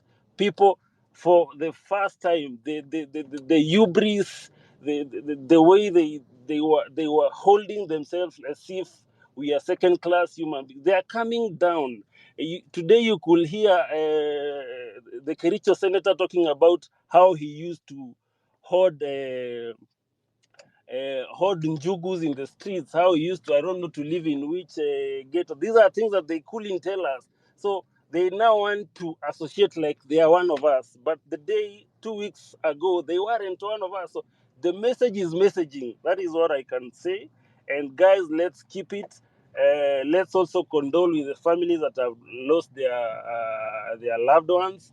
Let's support them. We can even start, we can have a drive or the Mchanga thing.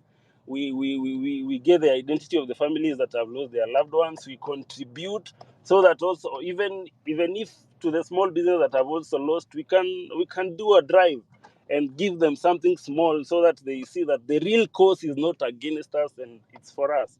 So, Mark, thank you so much. Hillary, thank you. And real host, Daktari, as well.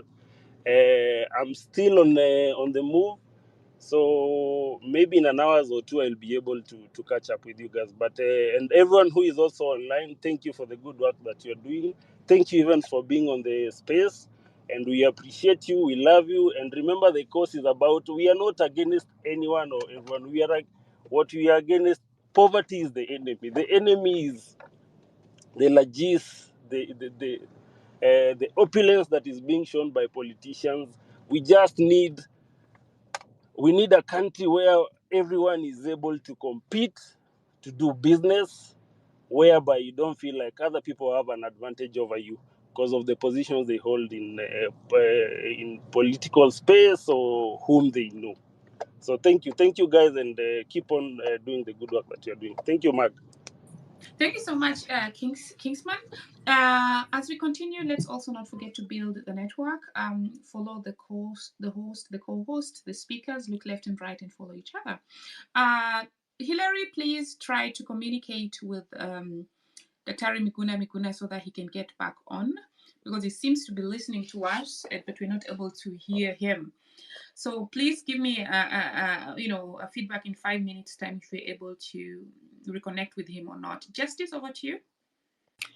Thank you very much, Marge, and everybody on the podium. So I would like to share some information about the question that I asked earlier on how to ensure safety of the protesters, especially when working alongside the goons.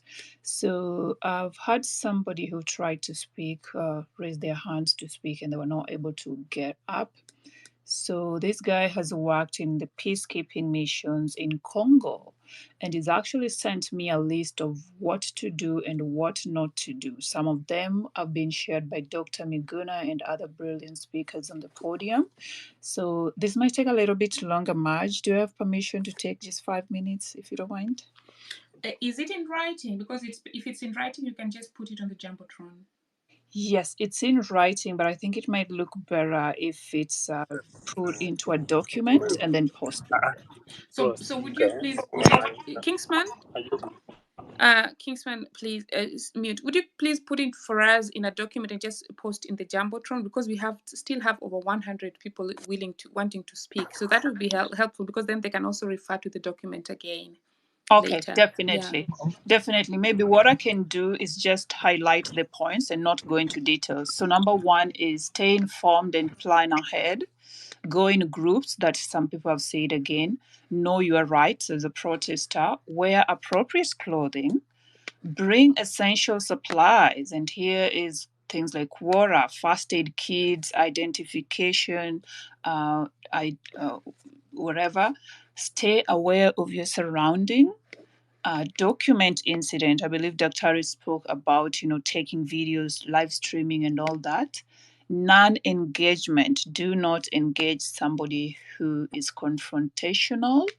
Try ways to de-escalate the situation, and no emergency contacts. So we're thinking of legal aid numbers, you're thinking of family members. If you can memorize them, that would be great.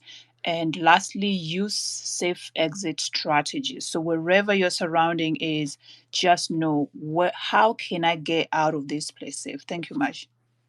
Thank you so much, Justice. Please do put the document on the comment section so that we can highlight it. I see that Dr. is back. I would like to test his mic. Dr. please take the mic so that you can test. Yeah. Hello. Hello, we can hear you. I've been here all through, so somebody just muted me. Oh, okay. I was hearing everybody. At the beginning, there was a time I couldn't hear people, but I've been hearing all of you.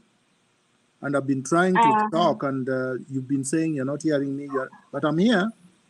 So I kept on going back and coming back, and still nothing doing. Anyway, I'm here.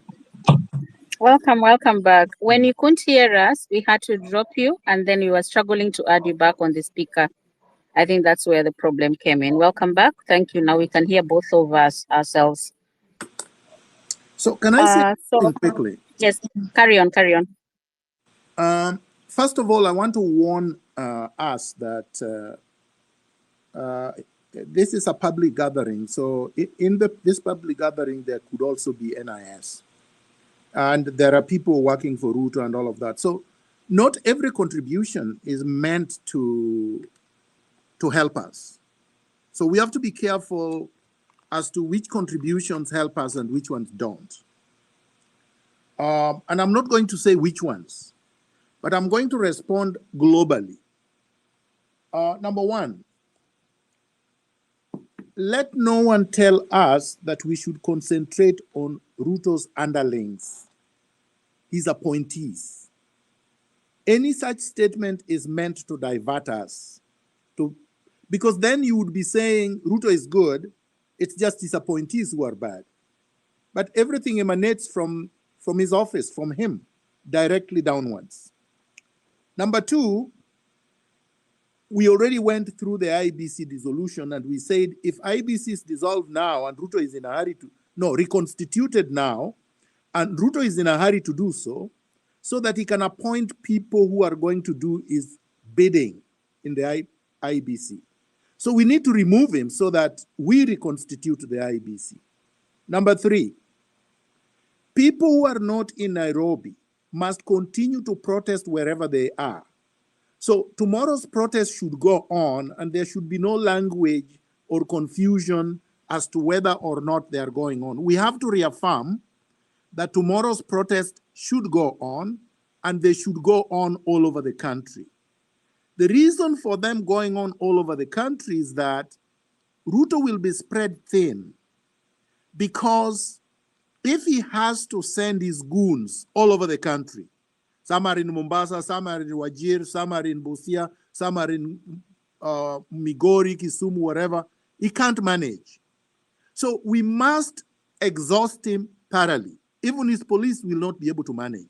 So let's have demonstrations all over the country, everywhere, wherever you are.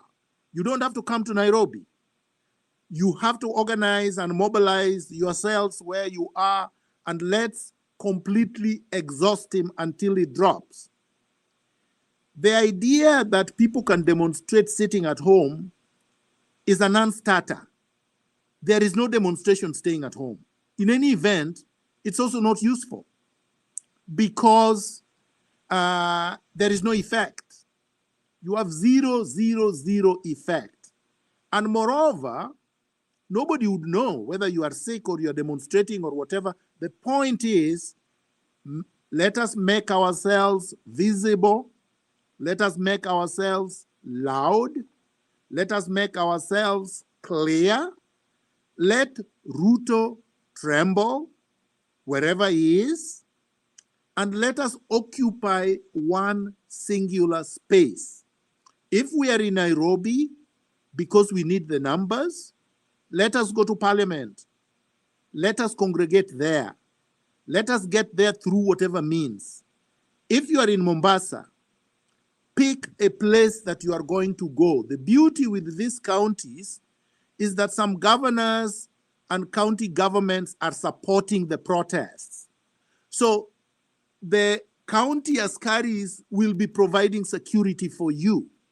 If, say, for example, you are in the entire Nyanza region, or you are in the entire coast region except probably one county, and there are many, many other counties where the county governments are actually supporting the demonstration.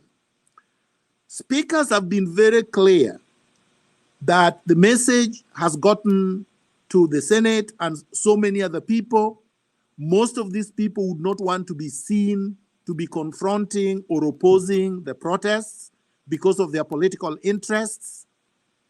If that intimidates them, let them be intimidated properly, but don't pick fights with goons or anybody else. Let's work together. Let's do it peacefully. I agree with the gentleman who said, if you start violence, you will be playing into their hands and you will have no sympathy from anywhere. So let's remain peaceful. But if somebody comes to attack the procession and you are many and they are just a handful of goons, arrest them and tie them up. Thank you very much. Thank you so much, Daktari. Would you kindly give a pointer as to how many more minutes you have so that we can plan around that? Actually, I think we've been here for a very long time. Maybe you would have to decide when, but if it was left to me, the next 3 minutes, we should call it a day, but we should be able to rally everyone that we are going fearlessly and that Ruto is not going to be allowed to behave as if he owns us. Thank you. Thank you. Kindly allow us to finish at the top of the hour so that only the speakers on the panel can ask questions, only questions, and then Daktari will respond. And we are not adding other speakers. Please kindly bear with us. Reject finance bill, 2 minutes. And then Tabo, in that order. Okay, anyone who will not speak? Okay, go on. Good evening, ladies and gentlemen. Good evening. Hello, can you hear me? Yes, yes, yes.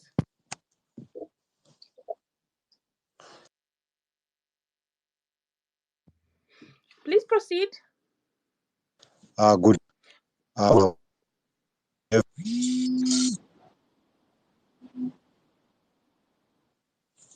Okay. Now, I think you take another speaker because engineers, mute your mic because we can't hear you. I'm getting you. Can you Okay, get me? Carry on, yes.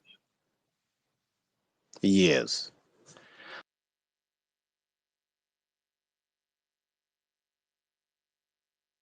Encourage each and everyone on this. I think we lost him. I think we lost him. So reject finance will go, and then Joachim, in that order, quick. Hello. Hi. Can you hear me? We already said we can hear you, so please just proceed. Otherwise, it's taking a lot of time.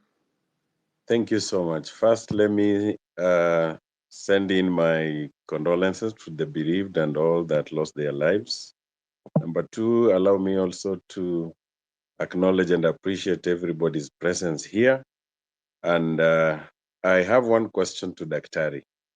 Daktari, what would be your opinion if we all gathered at a certain place or a certain avenue in CBD, and we all were in, for example, let's say we are all dressed in white, sat in one of the streets, just sat there and did nothing and protested and blocked all the roads in the CBD while we were seated? What effect could that have on our agenda?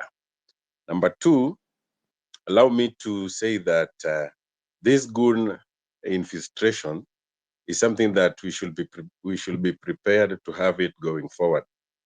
It is an counterattack to what was meant to be a very peaceful procession, what was meant to be a very noble idea.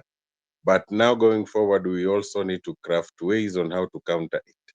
As Daktari has said, that maybe we need to arrest these people, clobber them, and maybe hand them over to the authorities. It is a time that we need now to think extensively, think outside the box, and see how best to counter that. So I would request that Daktari maybe responds to that. And once he's still at that, I would request Daktari also to unblock me. Thank you so much. So reject finance bill onto where and how the demonstration should take place, that he already responded to. On your second question about how to deal with the goons, that he also responded to. I'd like to underline that I never had him say we should clobber the goons. Joachim, over to you.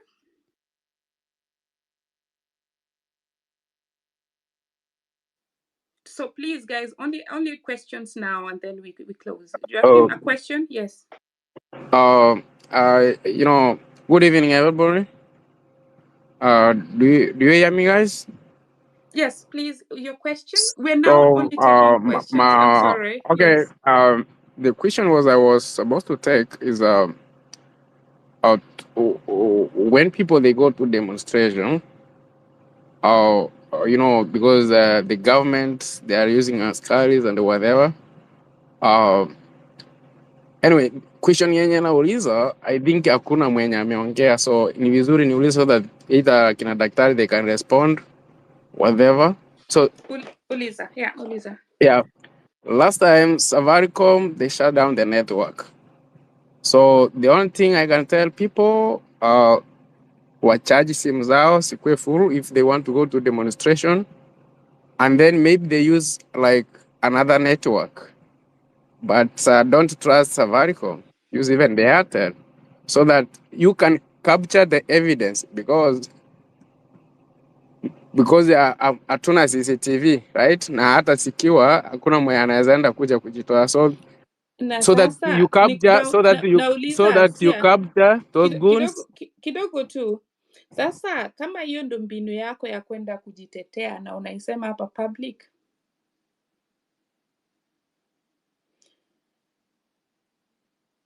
nauliza hivi, kama hiyo ni mbinu ya kujitetea na unaisema hapa public, unasaidia nani? Let's be smart. So questions only. Rob and then Bin Adam, questions. And if you have a strategy, even if whatever it means, hata kama umeenda interview, huwezi expose his strategy. So Rob and then Bin Adam. Thank you. I'll be quick. Mine is not focusing on the demonstration, but I wanted to know from Dr. Miguna, because we are now focusing on using our constitutional right to recall MPs. But we found that the IEBC needs to be constituted first for that to happen. Is there any way citizens can fast track this process so that the IEBC can be able to work on the recalling process with us? Thank you. Thanks, Rob. I think he'd clarified that already, but probably he can, if you want to, you can spend a minute on that. Bin Adam, question, please. Hi, hope you can hear me, guys. First of all, my condolence to the guys who lost their lives trying to liberate and fight for our rights. Poleni sana to the family. I'm actually speaking. I'm not in the country. I'm actually in the Middle East. And my question is to Daktari Miguna: is there a way that okay, because our agenda, which was peaceful demonstration, was hijacked by the goons, like the topic says so. Is it possible that we try to reach, or rather try to use a different angle to still achieve the same goal of bringing this regime down, in the sense that, can we use external ideas whereby, because I know these people, like many politicians, they have affiliates, like the government has affiliates with international companies, whereby they usually go and sign deals. Like, let's say, for example, there's a lady who came. I cannot remember when, but I think it was also in this space. I think sometimes last week, she came and spoke about that these au pair jobs, the one Ruto was about to sign. Is it possible we just sign a petition to revoke all? I mean, to revoke and to refuse any deals that they have made with international bodies. Even here in Dubai, he has signed a lot of deals with the people. We just need to find out which companies that he has signed with, so that we can go and sign petitions and say this is corruption, because they are self-centered. These things are being done on individual gains, like a company affiliated to, let's say, the president or his cronies, someone bringing in his own company and then registering it, and you cannot do any other business until you go through that person. Can we please, if it is possible, whoever is even in the diaspora, to try and identify any company that is affiliate to the company, I mean to the government, or to these other people who are in the government as well, so that we can even start to deconstruct all these people from the external going all the way to the internal. Is it possible, Dr. Reed? That's my question. Thank you. Before I hand over the mic to Dr. Miguna, I would like to encourage people to listen to the spaces we've had before, because Bin Laden, please mute your mic. Because he's actually spoken about the things that some of us are still posing questions on. That would really save time, because otherwise we're going to go back and forth, which is really not very helpful. And so that's why sometimes when I appear like I'm rushing you, it's not like I really want to rush you, but that's just the point I want to make, that repetition is really just a waste of time. Time is money. Dr. over to you as you conclude. Thank you very much, Maj. Thank you, everybody. Thank the co-hosts. So, number one, the protests continue. There is no postponement. There is no reverse gear. There is no surrender. We move and march forward. We protest peacefully. We protest orderly, in an orderly manner. We protest in huge numbers. We congregate at specific points. How you reach there is your issue. Whether you walk, whether you take a bike, whether you take a matatu, whether you take a bus, whether you drive, is your issue. As long as you arrive there. You arrive there early enough, if possible dressed in white, in black, and in green. That is what we agreed on. Carry a flag, carry water. Try to be with people that you know, if possible. If not, people that are clearly demonstrators. Carry your phone if you can. Take pictures. Stream live if you can, because it is helpful. If you see the goons, take their pictures and disseminate widely so that we can expose them. Share information.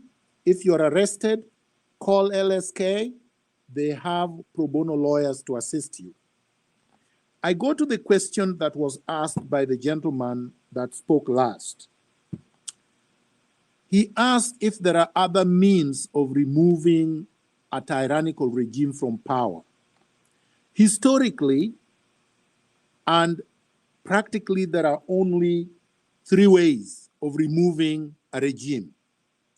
Number one, in a democratic society, and Kenya is far from democratic, you do so by having credible, transparent, accountable elections. We did an election.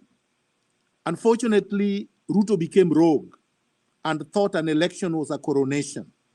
He thought being president was being a king, and he thought citizens were his subjects, that he can do whatever he wants and get away with it. The second one is through a coup d'etat. A military can take power and replace a regime. And the third one is a popular revolution, a popular, peaceful revolution on the streets. So we don't have a military that we want to take power, and we don't want the military engaged in politics. Elections are so far, and Ruto has already looted the entire country and wants to continue mismanaging, abducting people, and committing extrajudicial killings. We are tired of that. We can't have him for the next 3 years. So we resort to popular revolution, peaceful, on the street, under clause 1 of the Constitution, saying enough is enough. We are taking back the country. We have a right under clause 1 of the Constitution to exercise our sovereignty and to be able to remove the delegation that we gave, we vested in you, because you have abused us. You have just abused the power that we gave you. You have refused to be accountable to us. And after we do that, as I said last week, there is a process. And I will go over the process again so that we don't have these repetitions. Number one, we set up a national transitional authority, a civilian body made up of 54 volunteers, one from each national ethnic community, professionals who will comprise the youth, men, women of integrity from all religious backgrounds. They will be volunteers. They will not be paid, and they will work in order to set up, one, an independent investigative authority to investigate all questionable land grabs or land allocations, corruption scandals, allegations of institutional and individual abuse, political assassinations, looting from 1963 to now, so that we can put all these grievances to rest once and for all. We can have our country back. We can have our productive land back so that we can turn it into a factor of production in order to eliminate food insecurity and all manner of problems. Then, within 2 weeks, the National Transitional Authority will reconstitute the IEBC. So let's stop talking about the IEBC, because if we allow Ruto to reconstitute the IEBC, he will fill it up with his girlfriends and cronies. And then the elections of 2027 will be a coronation, because these people will help instill the elections. This is what Uhuru tried through the people that were at Serena Hotel, remember? Those were put there strategically so that they could coronate Raila Odinga in the last election, so that we didn't have to have a credible election. We should put an end to electoral injustice by having this IEBC overhauled. It's going to be made up of credible Kenyans with integrity, Kenyans who are not going to serve any specific interest or political party. And then within 3 months, then we have fresh presidential and general elections. This is a very clear thing, and it is doable. As I said last week, elections are routine matters. Election is not a very difficult thing to do. Then we can adopt the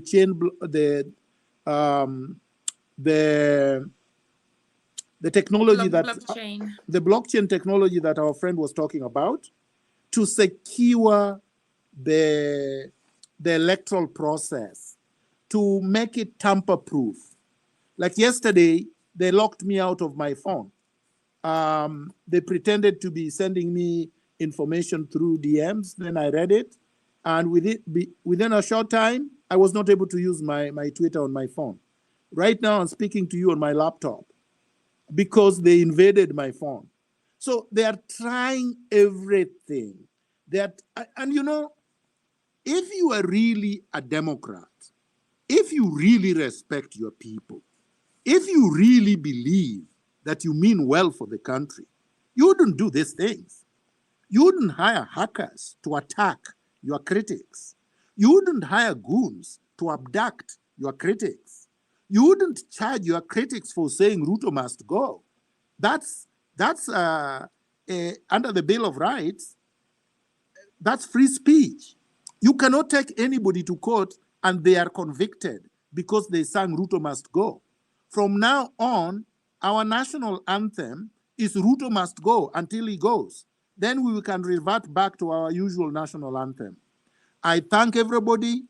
I hope that we can turn out in large numbers because our numbers are our safety, are our security, is what is going to preserve our lives.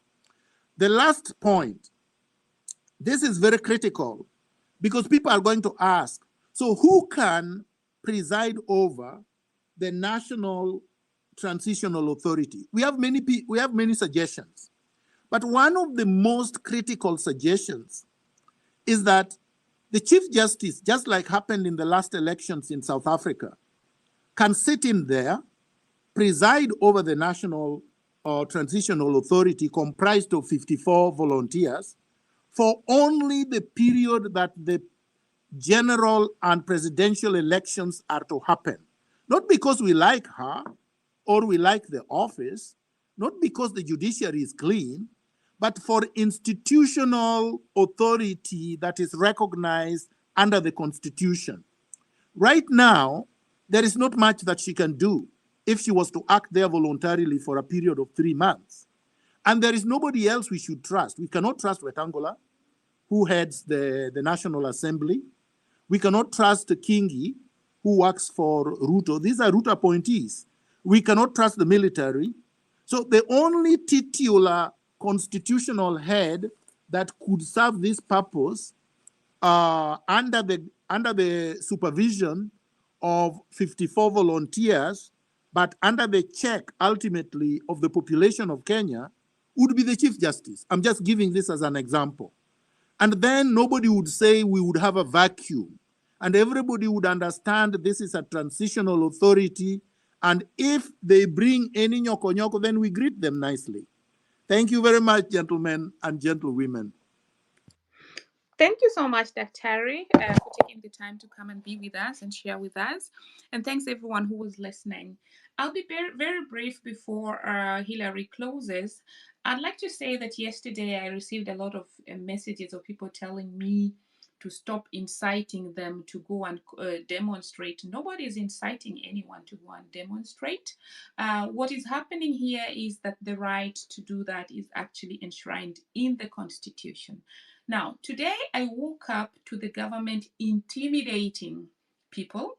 There was the police who'd not posted for many months, now posting about, these are the suspects. There was the ministry, the CS of health now coming out all of a sudden after they have killed and maimed people to say, those patients have been paying. We've waived all the time. We've waived the bill, trying to discredit the people who are collecting the money. So the tactic out here is, as I've seen, and I'm being recorded, I saw today the government was trying to intimidate a lot of people, and this is going to continue. So those of you who are coming and thinking Marge is inciting anyone, soon, mark my words, you will be in my inbox telling me how somebody has been kidnapped where, and I don't know. So just check with yourself. Know what you want to do. The goons that are being paid, you are in a space where people confessed that they were paid 500 shillings per day to run a wrong narrative. Now, I will mention Intumbi now because he was also mentioned by the person who he had paid in that space. He had paid 500 shillings per day, but they had gone ahead and arrested the person. So the people who participated in being paid by the Kenya Kwanza regime to be put in were already confessing and asking for apologies. So this is an example that you people see that it never works. So even the goons that are being paid there, you're selling your soul for no good reason. You had better follow the right process. You better just use your conscience to really even just wait for some more months. Don't do the things that you're going to regret later, but fight for an enabling environment. If you have the employment back home, because this is what is really bringing a lot of people to the streets, then you will not need to have somebody giving you 500, they send it to your phone, they're going to be able to track you again. So guys, the assignment is back to you. Check. What do you want to do? If you want to be paid by those people, they come for you. That's it. You saw on the spaces, it was recorded. Hillary, I'll be real kindly close closing remarks and then we close. Thank you so much, Madge. That was very, very well put. And another point of correction, if you're not here when we began, this is a disclaimer. Dr. Miguna is not the head of the Gen Zs and is not stealing any show. He was only here as a senior counsel trying to give directives onto when people were asking what next because we got to the parliament. So anybody that was not here and you had that narrative being shared anywhere else, it's a disclaimer. He's not here for that and he's still on the speaker panel. He'll affirm that for you. And wherever you are, whatever you're doing, history will judge you. If you're not with the team, don't send a wrong narrative. If you are sanitizing yourself to be able to fit back into the Gen Z system, sanitize yourself as an individual, but don't sell a narrative that is not there. Because the first narrative we had was about tribe. It was killed. The second narrative we had, it was being funded. It was killed. The third narrative we had, it was the political affiliation. It was killed. It's none of those ones. So this narrative that you brought for, it was about the KDF, which also never saw the head of light. Another narrative that is now being shared is Miguna and Githaigo. Those people are not the leaders of the Gen Zs. The Gen Zs and the millennials, they don't have a leader. So if you want to sanitize yourself to fit back into the relevant narrative, fit back yourself as an individual and let's work as a team, because this is not Kenya for Marge, it's not Kenya for Be Real, it's not Kenya for Bob, it's Kenya for all of us. And if you're not in Kenya, you have people back at home and this thing affects you directly or indirectly. So if you're not seeing what is being brought, and today you saw what was happening in the Senate, then you can actually wake up from the slumberland and actually feel the need of the people for a change of governance. All we're crying for is a change of governance. People are suffering. We're going to an era whereby it's going to be the haves and the have-nots. How long are we going to sell that kind of a narrative? And then you can sit comfortably and talk that talk, and yet you know what has been affecting Kenya. They kill the medical system and then they open private hospitals. Who's going to afford that? They kill the public schools and they open private schools for themselves. So how long are we going to run that? So whatever we are watching for, whatever we are fighting for, whatever we are crying for as a nation, as a country, is good governance. We have a lot of spillage of wastage of funds. We have a lot of spillage of projects that are not done, and yet they're documented that they are done. Nobody is accountable for that. Accountability is key, even in your own organizations. Accountability is key. We have managers, we have directors. So if we are selling a narrative that is not in coincide with whatever is happening, kindly just sit back and watch the people who can walk the talk, walk it through.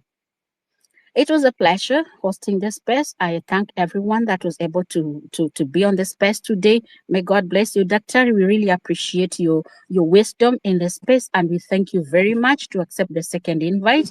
And we hope going forward you're still with us. And anybody that is here, God bless you. You're welcome. Thank you very much. God bless you so much, Hillary. God bless you and everyone else. Tomorrow we meet. And those that are in my area, you know yourselves, I have water. I'm offering water. That's all I can give the Gen Zs. So if you're there and you think that somebody is sponsoring, if you're there and you want to water down what they've been doing, that's the call that you've been given. Let the people who have the right call, let them follow that call. God bless you, everyone. Hillary, take it back. Madge, if he's not there, because he was a bit held, guys. Sorry, Hillary was held, but it was already scheduled. But you took it through, and we appreciate you for being here. God God bless you, everyone. Thank you so much. Thanks, Burial. I just tried to text Hillary, and it seems like he's indeed really held up. So let me just try to text him again. But I think now I can see Hannah. We can give Hannah the chance as we try to get Hillary to come on board and close the space. It's really late on this end. We also want to just continue with other things. Hannah, over to you. Very much. Hillary, I don't know if you can hear me. Marge, thank you. Be real. To be honest, I don't know. Only a blind person would not see how much the regime is trying to shut people down. We've been having problems. I have been having problems coming onto the platform. I am on the platform. I'm dropped down, etc., etc. Now, they cannot shut these voices down. Let's get that one thing clear. Thanks again, Marge. I know you're closing. They've fiddled with everybody. Whoever has a voice, whoever wants to give people voice, they've tried to fiddle with it. Now, let's not take this to be lightly. My only message to people on the platform is do not open your DM if you're sent any link, unless it's somebody that you know, because that way is how they send you a bag. And then you're unable to voice, you're unable to add your voice into the movement that is going on. People on their social media, on this platform, actually on X, they send you links on your DM, and that messes everything up. These sideshows, people are actually pushing a lot of different narratives. Please do not concentrate on them. They're just sideshows. That's all it is. It's a sideshow. They would try and divide the voices on many different platforms, as we've seen here on X, telling people there is no demonstrations tomorrow. We should call for a leader. All this, you should not concentrate on it. There is no leader. We've agreed on that. The other thing is, I think this regime is concentrating mainly Mombasa, Nairobi, and 2-3 other towns where they're trying really to unleash the goons to the public. I actually want to give a shout out to Isiolo. They've managed to catch somebody on Tuesday who red-handed, and they've marched him to the police station with a jargon and matches, kibiriti, that wanted to light fire on one of their county government offices. So congratulations to them. And this is what it's needed, vigilant. You have to be vigilant. I have seen a lot of young people grouping, giving each other instructions on when they're going to their to the demos. And this is be small groups, be in a group. I cannot emphasize enough on everything that Dr. said here, Marge, Be Real, and everybody who contributed. But there is one thing that I really want to emphasize on. Forget about these sideshows. They're there to confuse people. And as many people who can come out in numbers, remember, our strength is in our numbers. So please, and a lot of people would, a lot of people would be attacked. A lot of people would be name tarnished. But remember, everybody that is speaking here on these platforms, you don't take everything what you hear. Take it with a pinch of salt, because there are people who want to confuse the narrative, want to confuse the message. The message is one. This concentration on what is next, how can we remove this, how can we do that? No, the message is one. And as Dr. said, the national anthem for now is Ruto must go. Thank you, Marge. I don't think I've added anything much from what has been said, but it's just to emphasize, stop concentrating on the side shows. This is what they want. They want the division. They want the concentration to be divided. I've seen a lot of young people coming on the TV actually saying that we don't have a leader. If the EU wants to speak to a leader, he should go to every county, every sub-county, and talk to everybody, the whole country, to the Gen Zs and the millennials in everywhere or every corner of Kenya. And we know that is a tall order. He cannot do that. If he cannot do that, therefore, then he has to leave office. The message comes back to its origin. which is Ruto must go. So thank you very much, Marge. Thanks so much, Hannah. I mean, the question about the Gen Z leadership has really always startled me because constitutionally at the moment, the leader that we have of the country is Ruto. So Ruto is the leader of the Gen Zs at the moment. So, and they are expressing their dissatisfaction with him. And that is now where he also needs to come back and say, these are my people, what do they want? So the question about the Gen Z leaders, I think we should stop we're making ourselves very ridiculous because there's already one leader, according to the constitution, and that leader should just, listen to the people that are talking to him. Vincent, Walewa, and then Sami, we added some speakers as we try to get Hillary to close the space because he was having some meeting. I think he's very deep in that meeting. So we're going to add 15 minutes. Vincent? Thank you so much for letting me back on again. Look, I just wanted to reiterate the point that, look, I really feel for the people on the ground. It's going to be hard. It's really a struggle. But for me, I've gathered together a bunch of geeks, for the lack of the better word. And what we're doing is we're building momentum to, as I said before, start direct democracy and making every single level of government accountable via the blockchain. Now, the first step in that process, which I've committed my team to and myself, is a voting system that is incorruptible, and we will deliver that on the 17th of July. Everything else has been put aside to do this. I'm holding regular spaces, so please follow me to listen in on the ins and outs of how we're doing that and how it will be incorruptible. And we need the word to spread. Like the good doctor said, is that yes, there is time for people to protest on the ground, but in the future, this system of government that is all over the world pervasive and has failed consistently. In every single country, this Westminster system has been exploited and corrupted everywhere. So it needs to end. The only country I believe within my heart of hearts that can do this is Kenya. And the reason why I believe that Kenya can do this is because the demographic there that is undertaking this revolution now is the demographic that understands the technology and knows its benefit and how to implement it properly.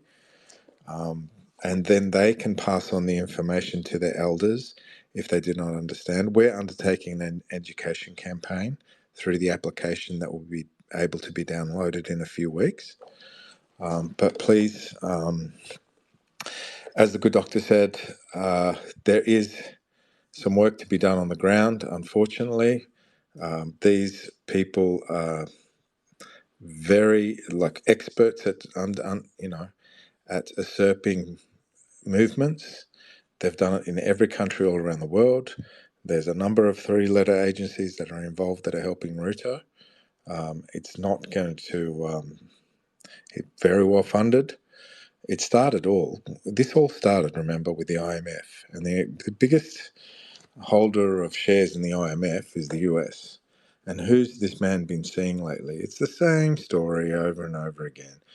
So, they're trying to make Kenya the 36th country that will be overthrown since World War II by the same people. So please join us. Please ask any questions in terms of decentralization in the blockchain. Join my space if you can. And we will deliver a product that I hope will forever change voting in this country forever. So please follow me to get the updates on that. And it's a long road forward, but these systems of government have to go. People have to be held accountable, and corruption needs to end. Thank you. Thank you, Vincent. I just like to thanks for sharing it. I believe this, Kingsman. I see you. I'm gonna let you go next. I believe this is going to be also a solution in some part, but I would like to clarify that even the last elections in Kenya, the management was done by non-Kenyans who later, when we wanted to have access, was talking about data privacy. So you might be having good intentions, but we also have foreign nationals and foreign companies who have been making money with running elections in the African continent. In Germany, we are still doing it a manual way. We go there and we do it manually, and by 6 p.m. we have the results. But we know that the challenges that we have back there, and of course, I believe we need to improve, and we will improve. But I just want to point out, and it's even on record, that the last company that ran elections in Kenya had been charged with Sure, some. but what you're talking about are centralized Would you please forms. let me finish? Sure. Thank you. So the country that the company that was really taxed with this was had issues in other countries. They had already been charged in court or had some accusations, so they were not clean. I just like to say that whereas we are looking for solutions out there, the solution should also come from within the country. That's only the one thing that I wanted to say, because they also had a back office that later turned out to be used for different purposes.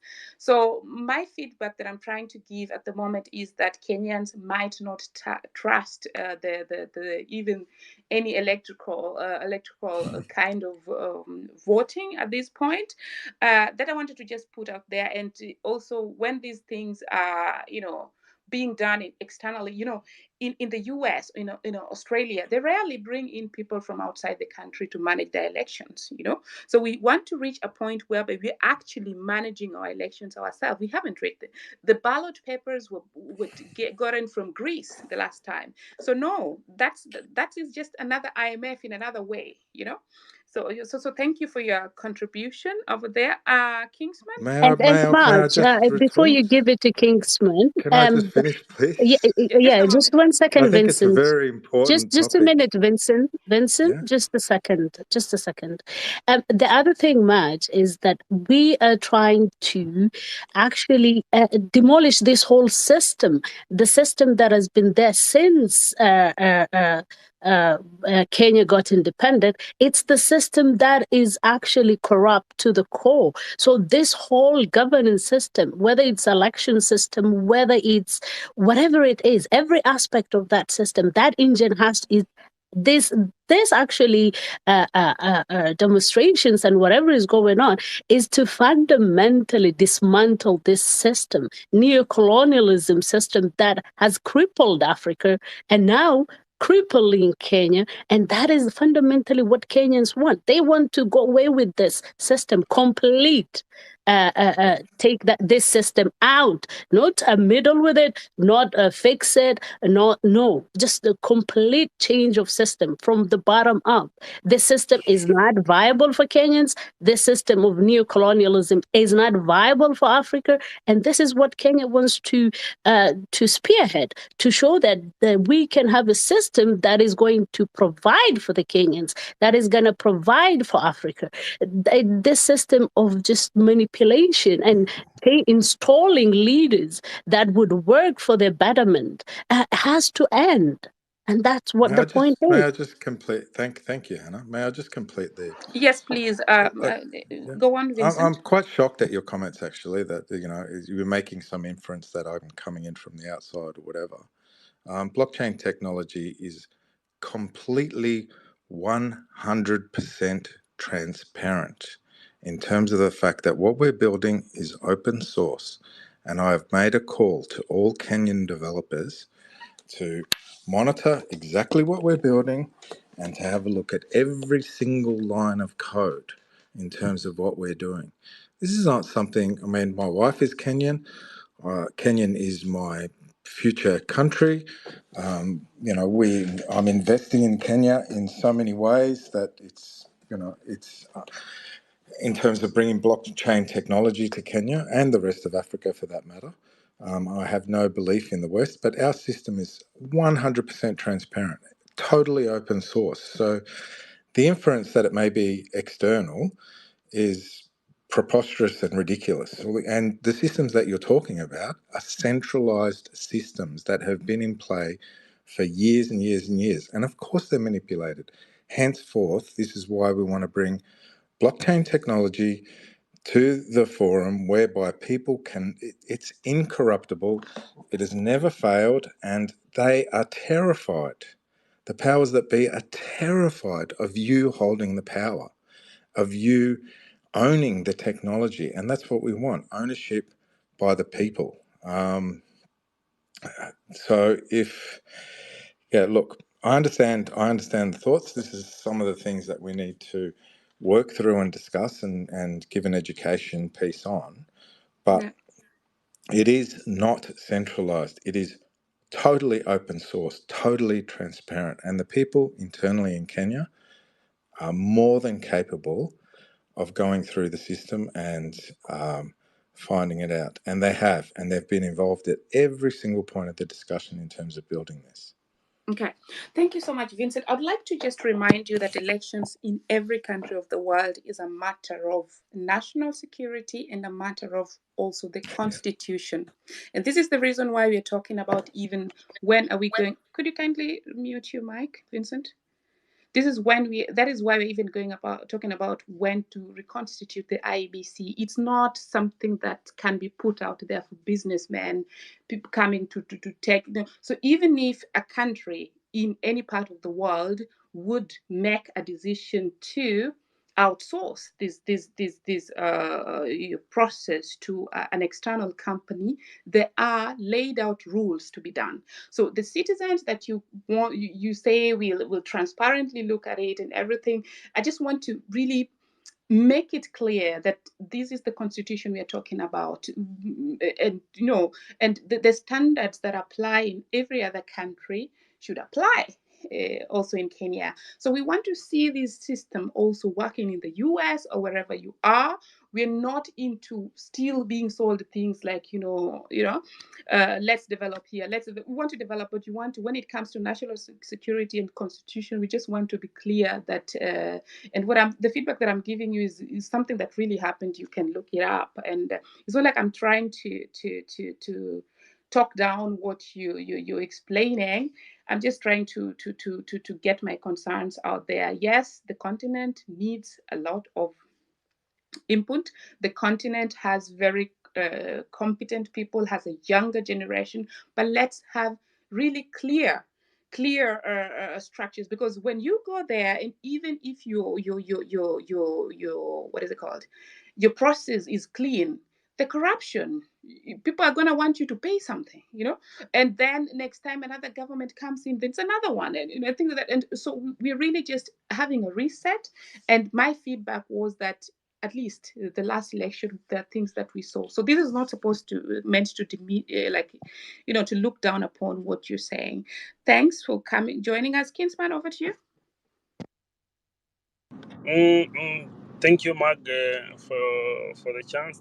Vincent, I just want to make you maybe make a brief a rebuttal on whatever you've said. I think whatever you're saying, it's noble, it's a good idea. But for me, if you ask me, you are presenting a noble idea whose time has not come. It's like going to a burial and then selling a wedding gown to the bereaved.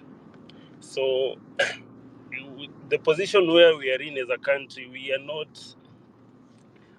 not at that time where we can start discussing about which system works for us, which system does not. Our problem as a country is about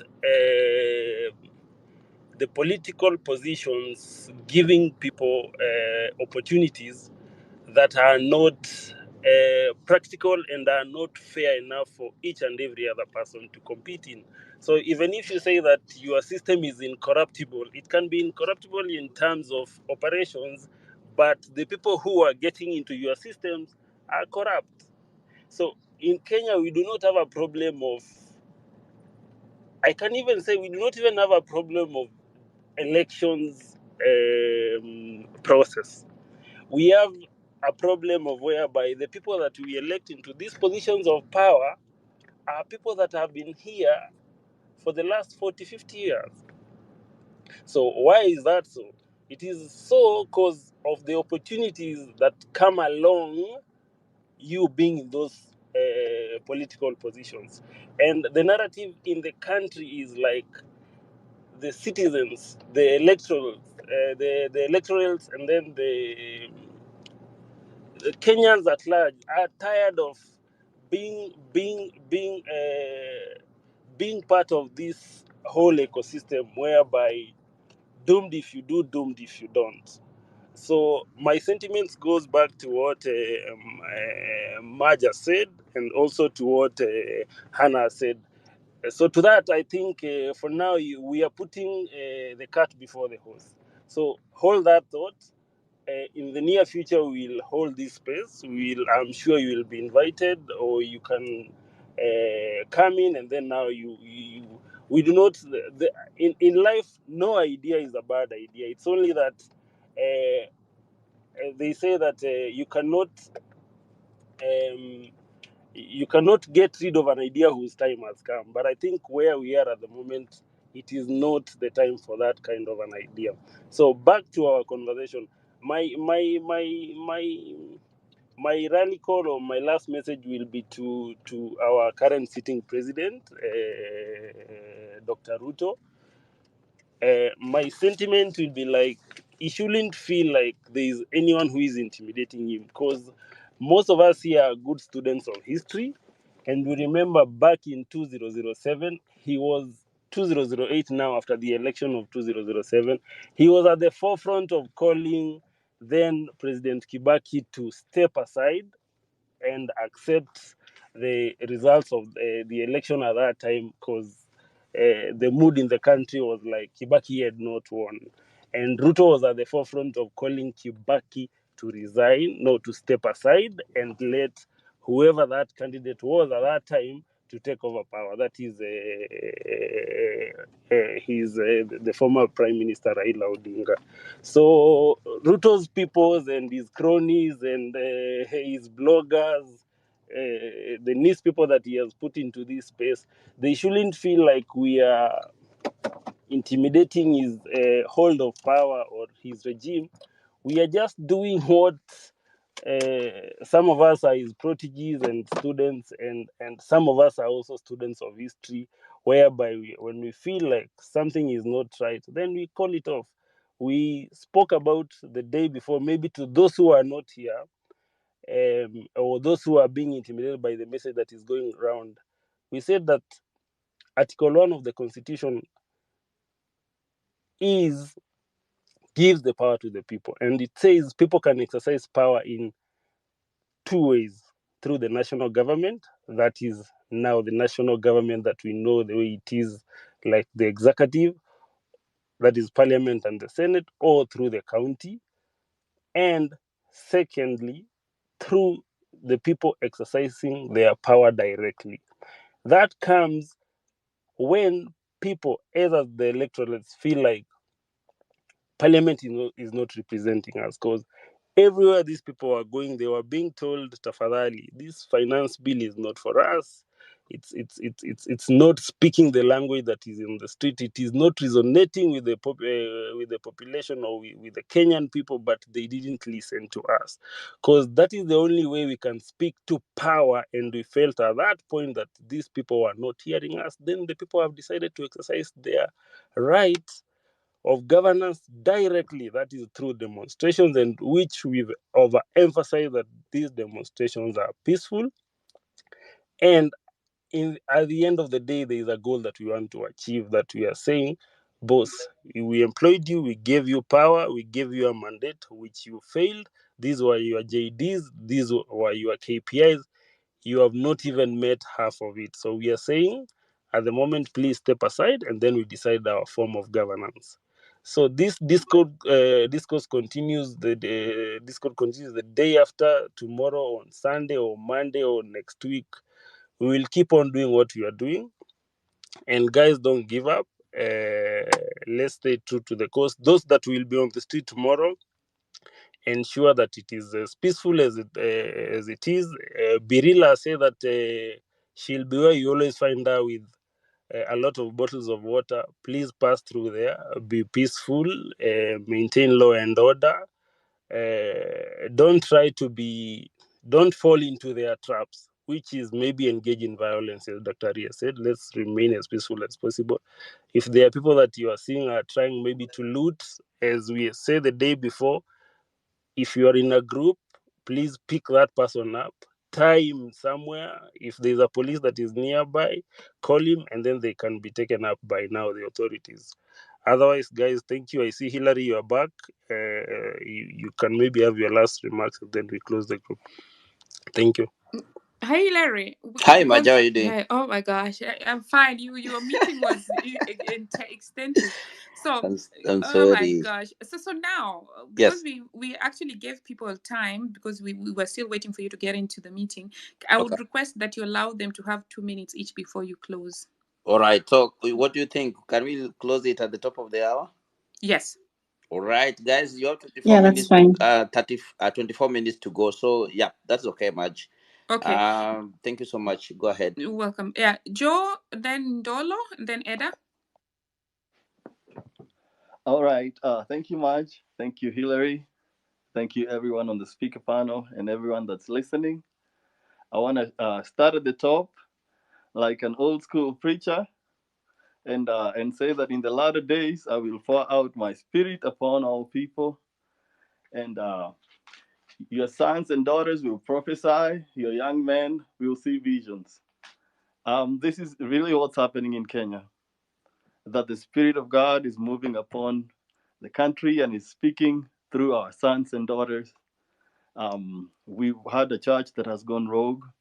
We've had our leaders who are in bed, or the politicians are in bed with the church, but we are having a restoration.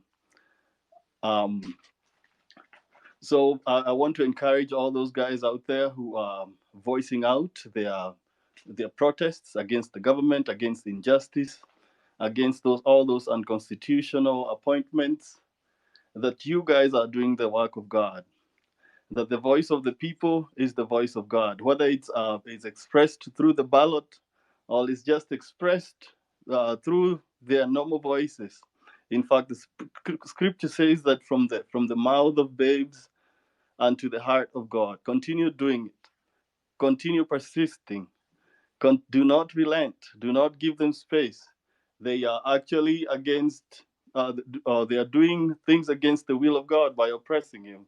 So you have the will. You also have the backing of the Almighty behind you.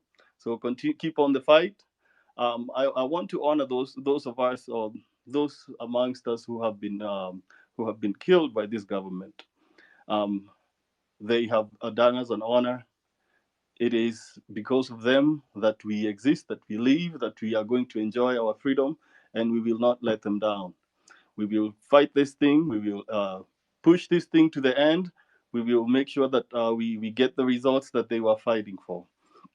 I want to encourage you guys to keep on. It's a battle. If we win a few battles, we will eventually win the war. So keep on fighting. It's not a one day or one stage event. It's not a sprint. It's a marathon, and Kenyans are marathoners. So keep your strength. Get ready for the final sprint. Build your strength, and we make sure that we win this thing. They started by calling our kids cool kids. Then they migrated on and started calling them terrorists and goons. And nowadays their language has changed to sons and daughters. And I want to focus that sons and daughters. Who orders the police to shoot and kill their sons and daughters?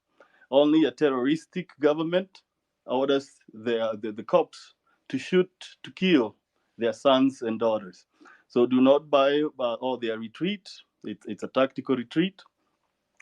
Reorganize, regroup, and then the battle continues. If they are surely calling you your sons and daughters, they should be giving you all those plump appointments in government. They should be making you heads of boards that are making money, but they want to send you to they want to send you to Saudi Arabia. They want to send you to other countries to work as housemaids while their kids or their sons and daughters are serving at the heads of boards, different boards, not even just one board, but different boards of parastatus and other state-owned corporations. But they want to ship you and your 2 degrees, or ship you and your PhD to go work as a taxi driver in London, or work as a janitor in the US, or work as a cotton picker in Turkey. But they want their sons and daughters to remain in the country and reap the benefits of your sweat, of the sweats of of our parents and our grandparents. But our message is very clear right now that we want to remain in Kenya. We want Kenya to work for Kenya. We want to be educated in Kenya. We want Kenya to produce enough food and to be food secure, that our kids are not going to be hungry, that we will get rid of this we will get rid of hunger. We want to make sure that our kids are healthy. We want to make sure that we get to enjoy our lifetime in Kenya. Kenya is our heaven. We will not wait to enjoy when we get to heaven. So I also wanted to talk to say something about integrity when it comes to our elections.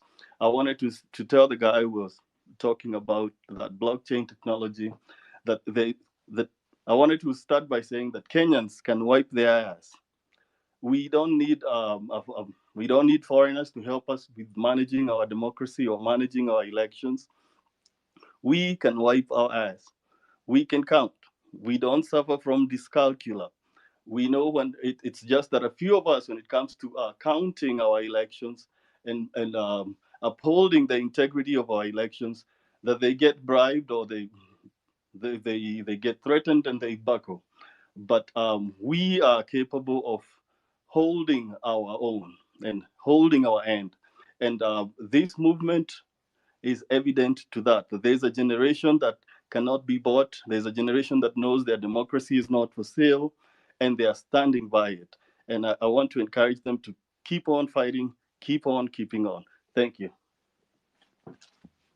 Thanks, Joe. Ndolo, please. Yeah. Thank you, Maj. Thank you, Hillary. Wonderful conversation there. I hope you can get me. Can you get me clearly? Yeah, yes, we can. All right. Thank you. No matter what we do with demonstration, we know that Kenya is our home. So let nobody threaten us with some police force, goons, and all that. At the end of the day, in some cultures where we say where your umbilical cord was buried, you'll always go back there. And apologies. We always go back there. That's why in Are you most of are you seeing a goon passing by on the motorbike? no, it's too hot. It's summer, so it's hot. The windows are open. Somebody just decided to rush with the anyway.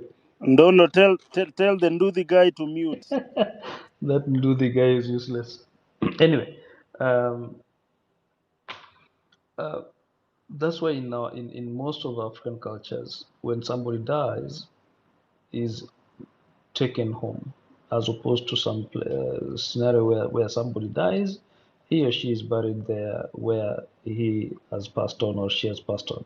So we know that wherever we are, if you are in Australia, Japan, Kamchatka, wherever, or US, whenever you pass on, you're taken back and you rest with your ancestors, the soil. Some of us, when you reach home, the first thing you do is remove the shoes and step on the ground with your bare feet. So,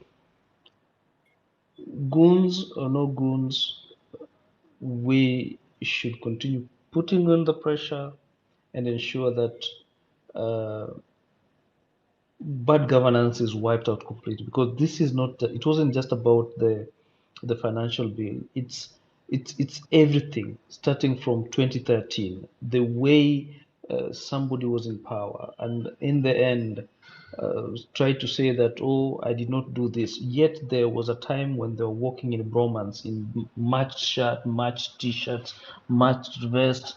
I believe even the panties were matched. So these are the things that we're talking about. The loan that we are paying now, these loans and the Eurobond, they were taken in 2014 when they were working together, matched in red ties and blue, whatever. So these are the things we're talking about. Bad governance. When they got into power in 2013, the economy was growing okay, despite the 2007, 2008 clashes, but the economy was doing better. The loan that our national debt was way lower, I don't know what happened and how they did take the loan, and whatever loan they took, we have nothing to show for. Because if you say that we build SGR already was done during Kibaki and Raila time. The decision and the financing of it. If you take a look at the Nairobi Expressway, is also a PPP thing. That's why every money you pay is not going to the government; it's going to Moja Express, which is managing it. So there are so many things that we're not getting. One thing that is really going to kill us if we don't do this is the health sector. Food is already compromised, but I know we are going to get some way along. We're going to find a way with the rains and fertilizer that we can use manure, the traditional one. Kenyans will make a way, but health sector is completely messed up, and there's no way that woman should be there. I don't know what we can do to ensure that she goes. I think we Madge, lost Lolo. Yes. So now, as can you hear anybody? I can hear you. I think we lost Ndolo. So could you I think Joe has spoken and Ndolo, I think we lost him. Kingsman spoke. Yeah. Did Walewa speak? So Give Walewa 1 and minute. then Hillary closes. Yes. Yeah, kindly, so that it close. Walewa? Walewa? Okay, I think Walewa is far from the mic. Hillary, Joe, you're done, yeah? Yeah, Joe was done. And Kingsman, you're done. Yes, yes. So Hillary closes. Fine. So Hillary, take the mic.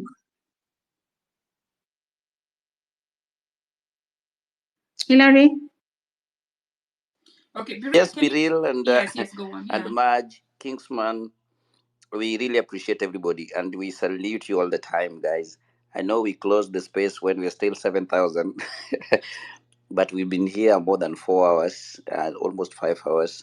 We want to appreciate you, and we told you that this conversation, it is just a starting point. We'll keep it going almost every day, or after one day we have a conversation going forward, different speakers and everything. uh, and then Biril said this. I hear so many people are saying that, oh, Miguna is capturing these things. Dr. Tari doesn't have uh, any mind of taking this thing up. This thing is for Kenyans, and he has a right as a Kenyan to give his opinion. So those people are holding spaces, saying, "Oh, Miguel captured this and everything." That is a wrong thing, and is a false. We want to say that we'll hold these spaces. We'll go on to the street every day, every time when we plan it. We don't have a leader. Those people want to back off. Let them back off. Those people who don't want to do it, but let us be peaceful when we go outside there. Make sure we be safe, make sure we're in a good number so that we can be known where we are. Follow each other. The best thing that you can do to this thing is just follow co-host, follow this co-host, follow Marge, follow Be Real, follow Kingsman, follow everybody. George, I see you there. Waston, man, follow these people, because we want to get all Kenyans. We want to have that a family group whereby we move as a team. So when you follow each other is very key. Make sure that you follow each other all the time. And thank you so much, guys, for coming and attending this session. Mark, I think if Mark, can you hear me? I can hear you. Yes, I can hear you. Yeah. What we do, because I'm trying to get hold of Hillary, I'm also unable to. No, Hillary is speaking. It's only you who cannot hear him. Okay. Then if he's closing, that's fine. Maggie, your hand is up. You want to wind up? Yes, no, I just wanted to, I forgot to say something before I get the word back to you. I posted on the comment section a link to a space that we're going to have this Sunday. That's a space whereby diasporans are going to be providing their feedback directly to the president on the state of the nation. So do look at it there. Set your reminder if you're a diasporan or if you just want to listen in. Yes, that's it. Hillary, back to you as we close. Mok, what are you saying? I see your hand is crying, and I'm closing the space. Mok. Oh, okay. Thank you, Hillary. Thank you, Mike. Thank you, Biril, and the guys who have joined the space. I followed the conversation with Dr. Miguna and everyone else, and there's something I just thought. I've been thinking about it because this demonstration has been going on, and we have lost some of the Kenyans who we refer to as heroes. And again, so what can we do much better in this situation of police shooting Kenyans? We have so many guys over here in the space from the diaspora.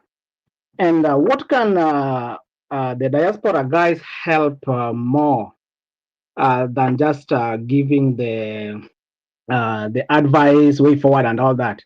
There's something I think we need to look into, like, can we have the bullet jackets?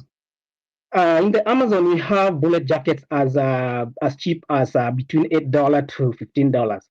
Can we provide our people on the ground with the bullet jackets so that when they get out there, at least they are at least protected? That is the thought that I've been like, okay, this can also create another way of dealing with the demonstration and all that. Thank you, guys. Think about it. Okay. Thank you so much. Thank you so much, Mok.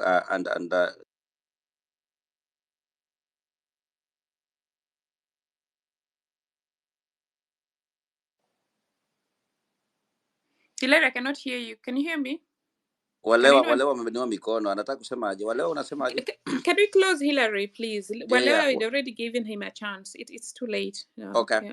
Yeah. Wale wasalimia watu.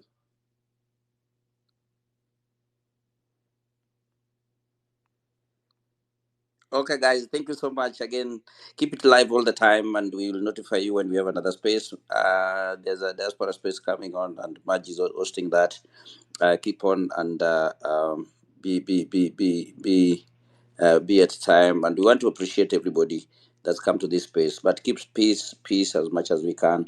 Let us be safe. Let us be in a group. Let us know where the other person is. Following each other is very important all the time. We'll keep this one alive all the time. We'll notify you when the other space is coming in. But we really humble for you coming and also sharing your views of what we can do to make our country to be secure. Thank you so much. Have a wonderful night. I see it is now 11 p.m. It is now 11 p.m. here, guys. No matter your time, check your time. But you want to sleep, then tomorrow we're on the road. Thank you so much, guys. Then see you.